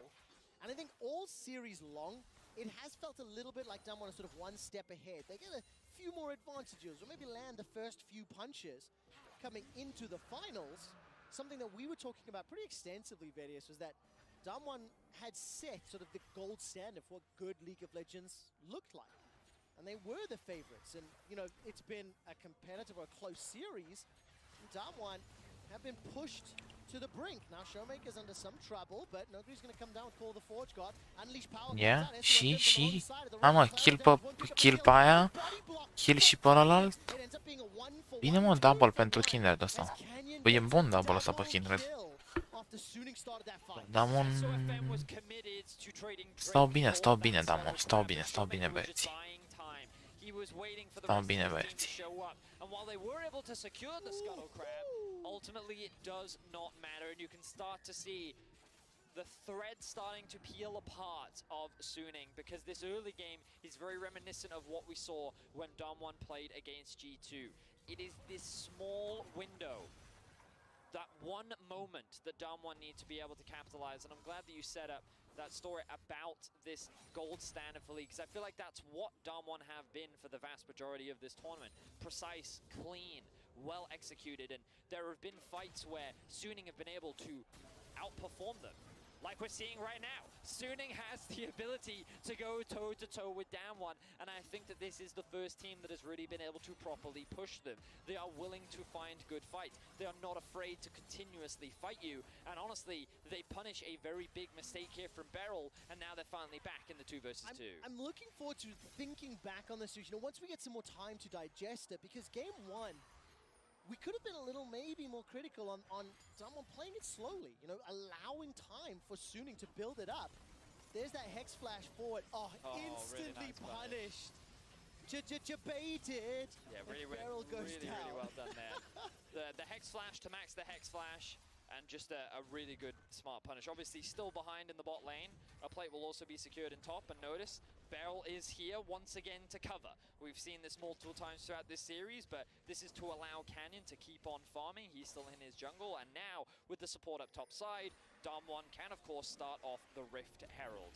This means that the Caitlyn's going to have to play on weak side for now, but I think Kate will be fine. She just has to be careful of the potential dive, and you can see how defensively she is playing behind her turret. I mean, that big goal difference is all of a sudden Eu nu țin cu nimeni, mă. Gen, mi-e indiferent. Mi-e indiferent cine câștigă, că sunt chinezi toți teorezari. N-ai ce să le faci. Ăștia știi cum văd 4x3 Black Bars. Ăștia nu văd altcumva. Ăștia nu pot să întoarcă capul stânga-dreapta. E cum e la oameni normal, noi ne mai uităm. Ne uităm așa fără să întoarcem capul. Ei întorc capul direct, așa ca buvnițele, nu pot să uite. Nu mă interesează oricum, eu ținem cu aia, cu G2 sau cu echipe europene, ca să avem și noi ceva europene pe acolo. Dar... și ala între chinezi nu țin cu nimeni. Dar eu zic că o să câștige Damwon ăștia. Joacă bine, văd că joacă chiar ok. Și Sunning ăștia sunt retardați, n-ai ce să faci cu oamenii ăștia. Sunt chinezi ăștia, vai capul lor. E chinezi ăștia, ține să, nu știu și ei să facă nimic. Ei nu mănâncă, mă, orez. Ce mănâncă ăștia? Toți acolo, chinezi, Japonia, China, Japonia, Coreea, ce mănâncă? Mănâncă orezari din ăștia. Dar mănâncă numai orez în continuu, dar ochii aia, apa vadă orez. But it doesn't matter, because as Suning tried to make the cross-map play happen in bot using the additional time that they were given, a really good response from Beryl was to just engage onto SOFM. When playing against a flank, just engage on one of the sides of the flank, and that's what they do to get out of harm's way. Well, with 3-0 for Canyon's Kindred. 300 gold bounty, Warrior Enchant already completed. In the top lane, Nogri, 3 assists already, and he's up 10 CS, obviously playing into a gangplank, so that will help Bin out. And in the bottom lane, there's still a minor advantage for Ghost, but I think Huanfeng and Sword Art have been able to kind of bounce back. The constant engages onto Beryl have been helping them out. For Suning, as we wait for this next engage, 30 seconds till the next Ocean. Let's see where their priority is going to be, because Canyon has had a significantly higher impact early on. Solar Flare dodged away from Flash. Zenith Blade, Shield of Daybreak into the Moonlight Vigil. Și face și el kill? Face. Face și el kill. Și de ce nu s-a întors și pe ăla? Eu când zic că-s proști. Sunt proști ăștia de la... ăștia cu leuțul lor. Stunning ăștia cu leuțul. Drake is spawning soon, or he wants to make sure that they can control the wave. And here you can see this wave is going to get pushed underneath the tower, which then makes it easy to set up for this objective. And I think the SOFM is going to look for the cross map. They don't have a wave stacked up in top. In fact, they're all just going to reset, so they're just going to concede this objective in its entirety. I'm a little bit surprised by that. I would have thought that they would try and trade it for a top tower, maybe get a couple plates. But Vedius, the rulebook of this series has been fight on Drake 3 and 4. Yeah. That is fine. I'm more talking about the cross map. I'm more talking about like why Suning would choose not to, and I think, excuse me, I think the main reason is because Bin actually just got reinforced. He's saying, you know what? My item is ready, I'm ready to go, I'm ready to fight, just let me base, let me get this objective, and now in the 1v1, I can actually be in a much better position. Good patience there coming out from Canyon. His mark is just going to spawn, so he will be able to grab that, and now he's also helping his bot lane. They're going to look to try and secure the top, because they know Canyon's top side of the map. There's no reason for him to be bot side, there's no camps left. So that one just really good map awareness, and this is going to force Angel to come down as well. The Gangplank ultimate's going to be used to clear out the La Blue, so no plays ultimata will go aia... in favor of Damwon. Ai, ca să iau wave. He's just using his time to steal camps. Ia vezi, creier omul meu, creier ăla de pe top, omul topului. E creier Orezaro. Chinezul. He should look to be a little bit more aggressive in this 1 versus 1, as you can see. And again, they're not going for these plates, so Nogari doing a great job of just keeping them away from this tower, preventing that cross-map play as an option. Now, we are playing for an Infernal Soul, so the rift is now opened up, less walls to play around. We saw Canyon, a little graphic popped up that he's hit 4 marks, so that range is already starting to increase. He's at 3-0, 3 of his team's 4 kills. Huanfeng on this Aphelios, 2-1. The respect that Huanfeng and Sorda have given Damwon has conceded most of this tower's hit points, as well as a very large chunk of CS. But the fact is that 2 of his team's 3 kills on a champion like Aphelios, it could be a way they can look to play through the mid game, but it's going to be difficult to enable him because you mentioned already about the range that is sitting on Damwon's side. Yeah, I am a little concerned about how Suning are going to be able to play out these team fights, but I think right now, No, dar să ia 0-1, 0-1, 0-1. E 4-3 totuși, dar are Kinder de la 4-3, 0. Să zicem că e ok, Kinder de la. And while Canyon was just stuck bot, helping and threatening the dive, SOFM was taking all the camps. He stole the entire top side, enemy blue. He also did his entire red side. He's now pathing back towards his bot side, and he's actually gotten himself a pretty healthy XP lead and also a CS lead. And that's kind of nullifying some of the gap that exists between the 2 junglers. Now, of course, he's still going to be at a deficit because Kindred has 3 kills, yes. But it actually helps a lot, and while his laners are losing some, he's also being a big benefactor. That does, of course, put more responsibility on him because rather than helping his team, he's focusing more on himself, which means that coming into these team fights, more pressure will fall on SOFM to make up for the deficits that the rest of his team is suffering. Look how difficult that is for Huanfeng. He's just trying to get in range to farm. Ace in the hole drops his HP. Now he is healing up relatively well for the time being. 9 turret plates were secured by Damwon to the 3 of Suning. And Suning are still in a deficit. They lose this game, they are done. They're the 3rd LPL team to make it to a final in a row. 3rd different team, 3rd set of players, 3rd play style. Something that you can't underestimate or talk enough about is just how deep the LPL player pool is. As Ben is just going to get chunked out here underneath the tower. Lamb's respite will buy some time. Beautifully executed, honestly, by both, but Canyon coming out on top. I think Bin was not expecting that much damage to come out from the 3rd proc from Canyon. That was just so much damage. It lost him his flash. That's going to cost them the top tower as well. And that gold gap that was relatively close is starting to get bigger and bigger. You can see Suning trying to respond by pressuring mid. They're going to force the flash out from Showmaker, which is good, but more towers are going to fall. Rift Herald likely going to be secured by Canyon as well, and the Drake is going to be spawning in about a minute and a half, and I don't think Suning's going to be strong enough to contest. Doesn't feel that way. Slowly starting to run out of options here for Suning. 2,500 gold down. There is a mark there on the Krug camp. Well, Canyon and Nogari will take the top lane tower. The Rift Herald is the current focus. Beryl now looking to jump onto Sword Art. And for Suning, like I was saying, the surprise run, one of the most impressive runs at a World Championship, facing off against every pre-tournament favorite, now being on the precipice of being eliminated here in Game 4 of the finals. It's not over yet. Right? They can still fight their way back in, but it is an uphill battle, not only because of the disadvantage they find themselves in, but then compositionally, how they need to execute on this drop that they put together.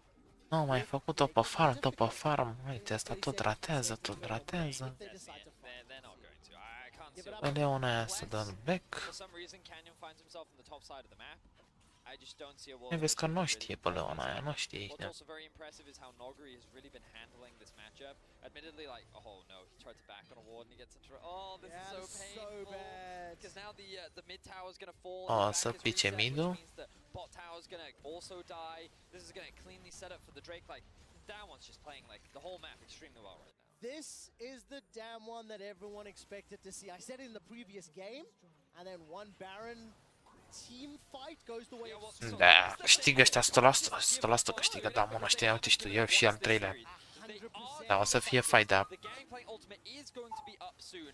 Huanfeng doesn't even have his Infinity Edge yet, but here we go. Shockwave, that's going to whiff. That only tags the Dragon. Solar Flare comes out. Call the Forge God will send Suning packing. Sword Art forced to flash defensively, and while the Moonlight Vigil will get some damage down, Beryl is picked up by Angel. Dragon number 3 goes the way. Ia vezi mă, că a luat și asta Dragonul, încă 5 minute, peste 5 minute. Nu, dar are 4-0, bă, băiatule, 4-0, bă. 4-0. Such a big objective. We've seen how important these Drakes have been, and of course it will force Suning into a that fourth Drake fight. They have no choice. Oh, good read from Damwon. They know exactly what SOFM's trying to do. Oh, quick but draw he's over just the wall. able to sneak away. Bin is also going to be here to help cover him. Extremely well done there by both teams, honestly. Like the TP from Nogri, I thought that they'd found a good collapse, but not going to result in a huge amount. So do you at home believe Că îl fură? It does might be. The reason I'm asking, we're 4 minutes away from an Infernal Soul fight. Suning showed a willingness to fight the third one with an item disadvantage, with lanes that were not set up healthily, and they still jumped in there. They have to run through Canyon's 4-0 Kindred. And if that Infernal Soul goes the way of Damwon, well, it's starting to look scarier and scarier. Nogri and Canyon, they're going to look for the fight here. Dash forward dance of arrows as well. Mai kill iar pe ăsta, mă, hați aici curată. Mamă, cum dă Kindred-ul ăla, bă. Silver linings for Suning. Haha, he's still only at 4.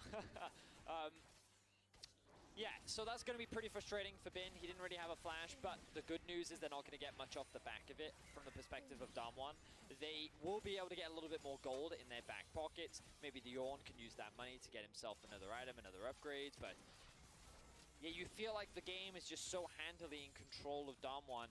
It feels like that there's no way in which they can really lose this game, but I felt that way last game too. Nu, ce să fac, au intrat greșit.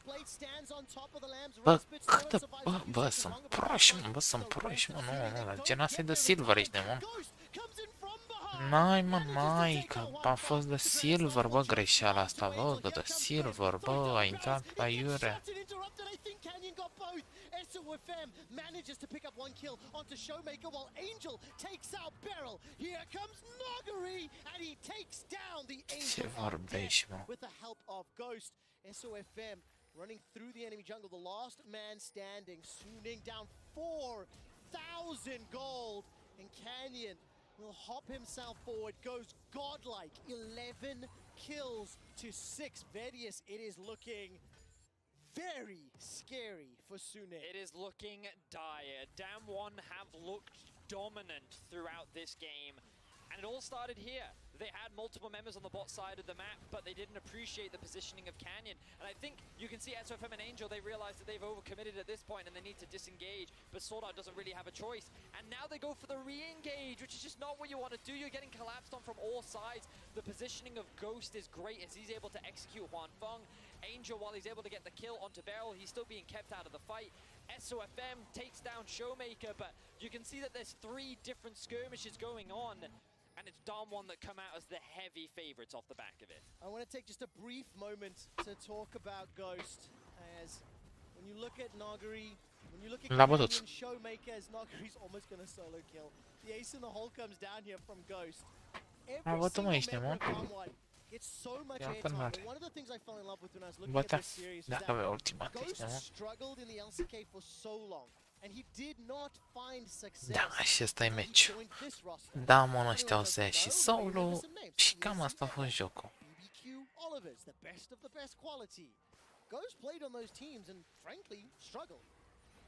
In LCK Summer, after Damwon picked up the win, he was in tears, and it was in celebration, in acknowledgement of the fact he finally found success. And I think even when you look at this World Championship run, AD carries have not necessarily dominated the storylines because of how the meta and Worlds has played out, but his consistency throughout these games, the value he's brought Damwon, is obviously following up from the superstars of Canyon, Nogari, as well as Showmaker. And look at this, another kill. SOFM is down.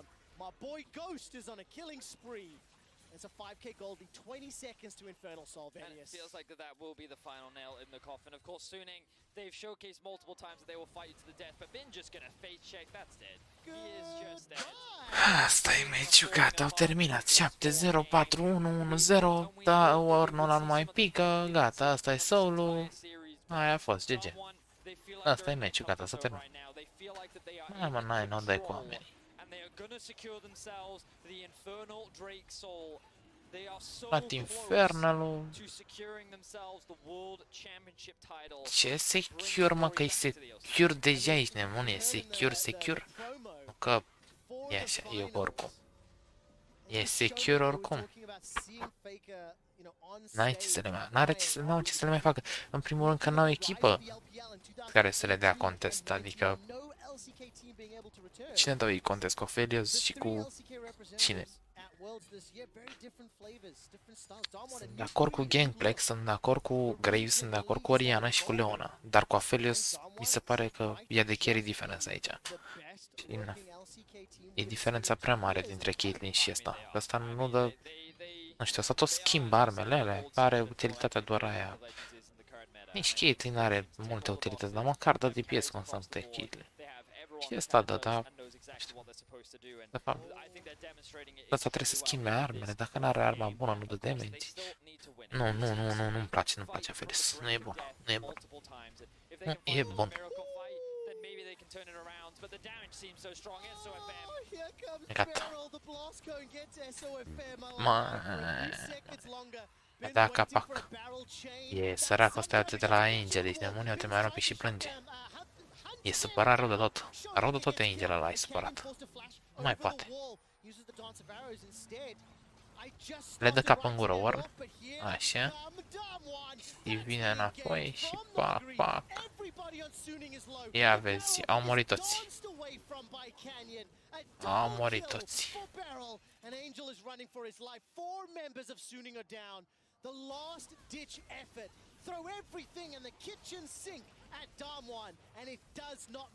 Gata, asta e GG-ul. Da, poate nu moare Panteonul ăla, că poate gândește și el un pic. Un pic de creier. Să degeaba să mai duce, nu mai. Să degeaba să mai joacă aici, prost că nu ce să facă. Ăla și-a dat ultimata, ăla și-a dat... Deci eu nu pot să cred că ăla și-a dat ultimata să dea clear la wave.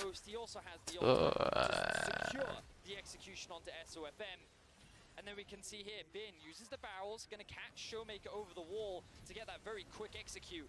Very well played from Bin here, but he invested so much and they had nothing left. L-a prins pe ăla acum și s-a prins pe Showmaker ăla, dar...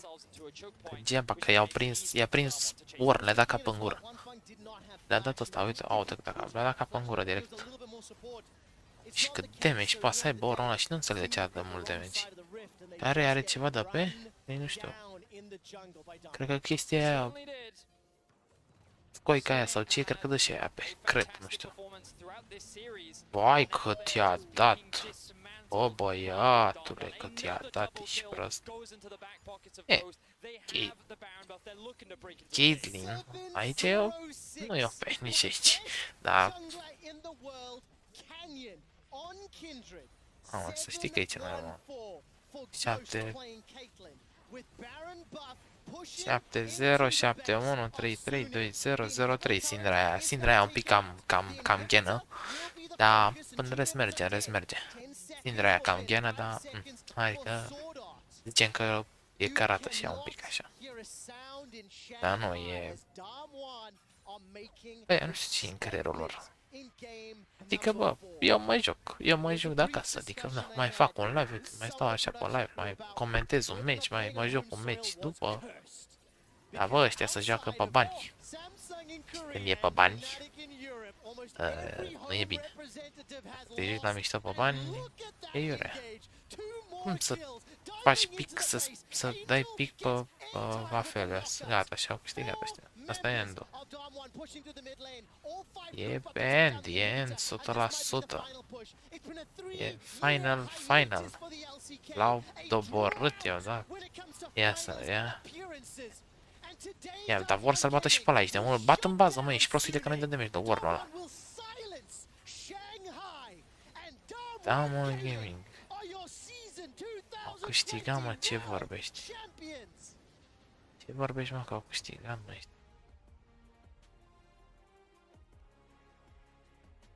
ce vorbești, mă, că ăștia sunt campionii lumii? Haide!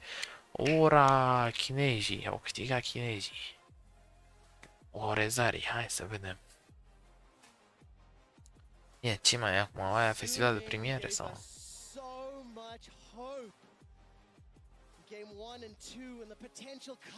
Dar ce, mă, să-i stafful, rezervele, ce să ăștia antrenorii? An exquisite performance from Damwon throughout the entire tournament. They were considered one of the Bă, chiar au jucat bine, mă. Bă, chiar au jucat bine Damwon ăștia. Damwon, morților. Chiar au jucat bine. Bă, chiar au jucat bine, sincer. Every single time they overcame and they were able to improve and very Chiar au jucat bine. Au jucat bine și în primul meci și în al doilea când și-au luat bătaie și acum și în al treilea și au jucat bine tot meciul. Toate 4 meciurile au jucat bine. Da, când îți ia Felios, ești de bun, știi, joci Felios contra Caitlyn, normal că câștigă Caitlyn, că nu. Old school, da. Oldie bagoldi. Old school, da, merge. Cum zic? Old school, da. Dacă își lua, bă, dacă își lua orice alt campion, jur că ăștia băteau de la Sunning ăștia. Să mor dacă nu băteau, dacă își lua orice alt campion, bă, orice de carry, bă, ești de bun. Și dacă își lua Israel. Da bine, balansă și Israel și Chin și Pei și balansă tot. Da. Hai să vedem cum iau și cupa asta, că să vedem și în festivalul de premiere.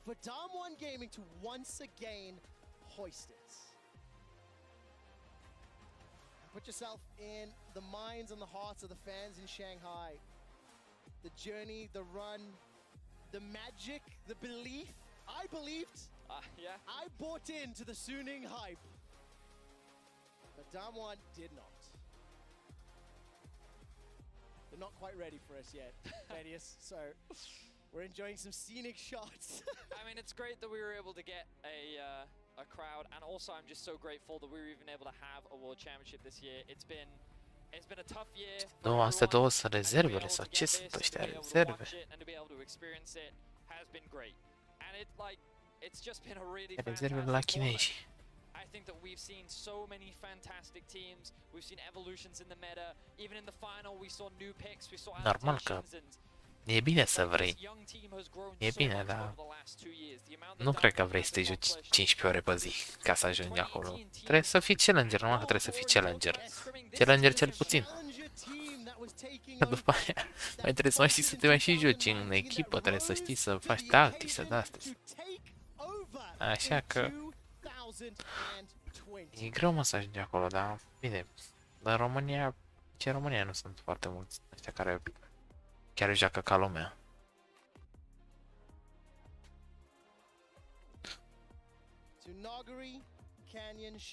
Ăștia de la Orezari. Orezari joacă cel mai bine mereu. Bine, și mai joacă la Caps, C2, Fanaticul, în rest. Sunt bocanci toți. The 2020 World Champions. We're going to send it to Shanghai for the trophy ceremony presented by Mercedes-Benz.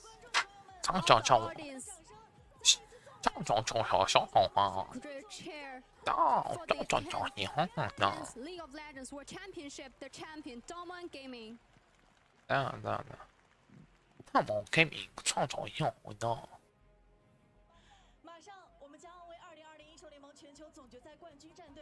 And now we'll present the medals to 2020 League of Legends World Champions. I would like to welcome Nico Lauren, CEO of Riot Games, Leo Lin, Head of Riot China, and John Needham, Riot Games Global Head of Esports. Now let's welcome 3 guests to present the medals for our champions.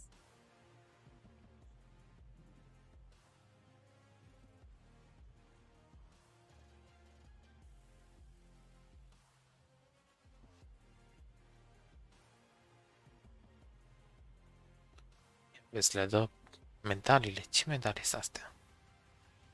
Cu semnul ăla de la World. Așa. Dar de ce nu a făcut și măcar de aur, mă? Dacă tot au câștigat, nu-s locul 1, n-ar trebui să facă și cu medalii de aur. Cu medaliile de argint? Ce ăștia sunt locul 2 sau locul 1? Iurea, mă, și la chinezi ăștia. Mă dai cu ei. Iurea, mă, cu chinezi ăștia. N-au auzit și ei să facă de aur, să facă... Ce vorbești? Măcar medalia aia, că pleacă cu ea acasă, că nu pleacă cu trofeul acasă, că trofeul... Nu știu, rămâne la echipă, nu rămâne... Nu-l ia fiecare acasă. E, poate să-l ia, cred că fiecare acasă o săptămână sau, știu, 2-3 zile. Să pozeze cu el, să doarmă cu el, să facă ce vor ei cu el. Dar... Și ești nebun cu medalia, rămân și... Măcar le dă și lor medalie de aur. O vindeau și după aia Molix.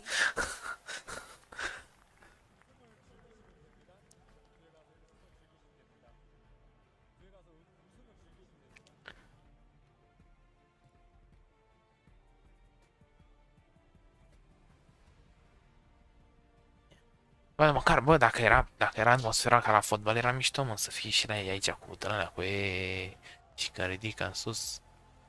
Hai că de-abia aplaudă orezarea, ea nu le-au dat orez deloc să mănânce. Trebuia să le mai bage niște orez în ăla. Vedea la intrare. Da, s-a terminat acum. Au câștigat ăștia. Showmaker e... nu știu cine până Showmaker, da. Bă. Cam asta a fost și live-ul. Asta a fost live-ul. Dați și voi, nu uitați, dacă v-a plăcut live-ul ăsta, dați și voi like, share, subscribe. Bă, subscribe și like, asta e important. Și share. Like, share, subscribe, e important.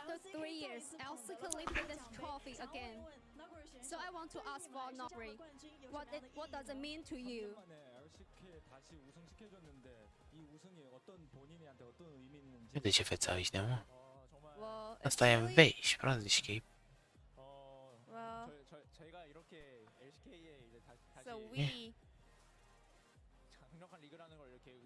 Eu de unde vrei să știu dacă e greu? Vreau fi greu, că doar nu... Nu fi de plastic.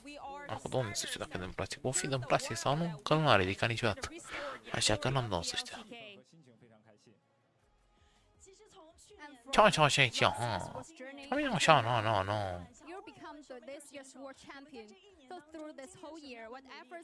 Da, mă, și ăsta am fost live.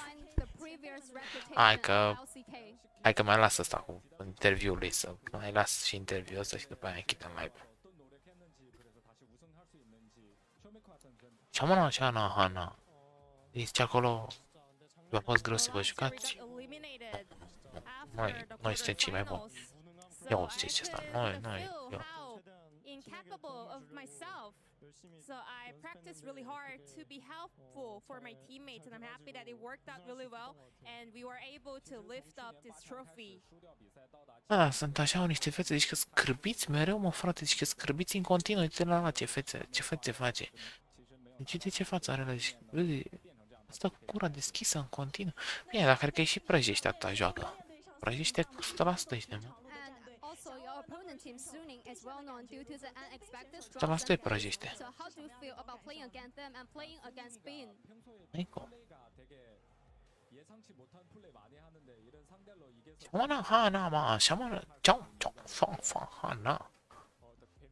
Starting from the draft and also their in-game play, it was really hard to kind of predict what they're going to pull off. So we kind of gave up to kind of predict what they're going to do. So we focused on what we have to do. What we have to do. Mai dăm noi predictor, noi ne focusăm pe we have to do. Bine așa, bine. We also kept discussing our draft and pick and bans.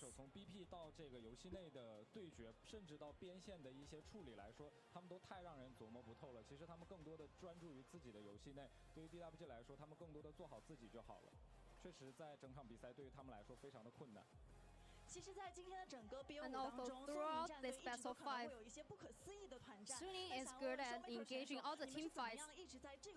So how did you guys manage to maintain the calm to play? Da. 상대를 응답할 수 있는 그 이유가 뭔지 쇼메이커 선수한테 질문인데요. 수닝이 Bă, dar n-au ce zice.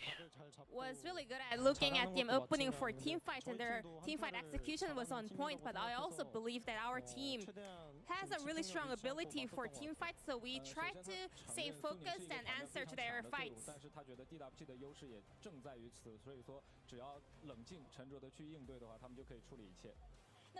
And my last question, there's so many fans supporting you, and also there's so many people watching you guys. Cât de repede vorbește, e de mult. Nu, nu, hai, nu, ce Fana. Bă, dar ce Dumnezeu, ăla, deci, chinezul primul, îi trage la femeia asta, la chinezoica, și chinezoica le zice la ăștia? Că eu nu înțeleg, au pus două întrebări diferite sau cum, că nu-mi dau seama. And also, I'm pretty sure our fans couldn't really predict that it's gonna happen again, but I'm glad that we were able to bring this glory back to the LCK fans, and we will keep working hard. Probabil o să mai termin o dată interviul la chinez. Uite-te și tu. Medalii de argint pentru locul 1. Cine a mai pomenit în lumea asta? Medalii de argint pentru locul 1. Well, I want to say thank you to all the fans who have been supporting Am crezut că zice mulțumesc părinților mei și începe cu de-alea românești. Same for the Chinese fans and also Korean fans. I just want to say thank you to all the fans out there.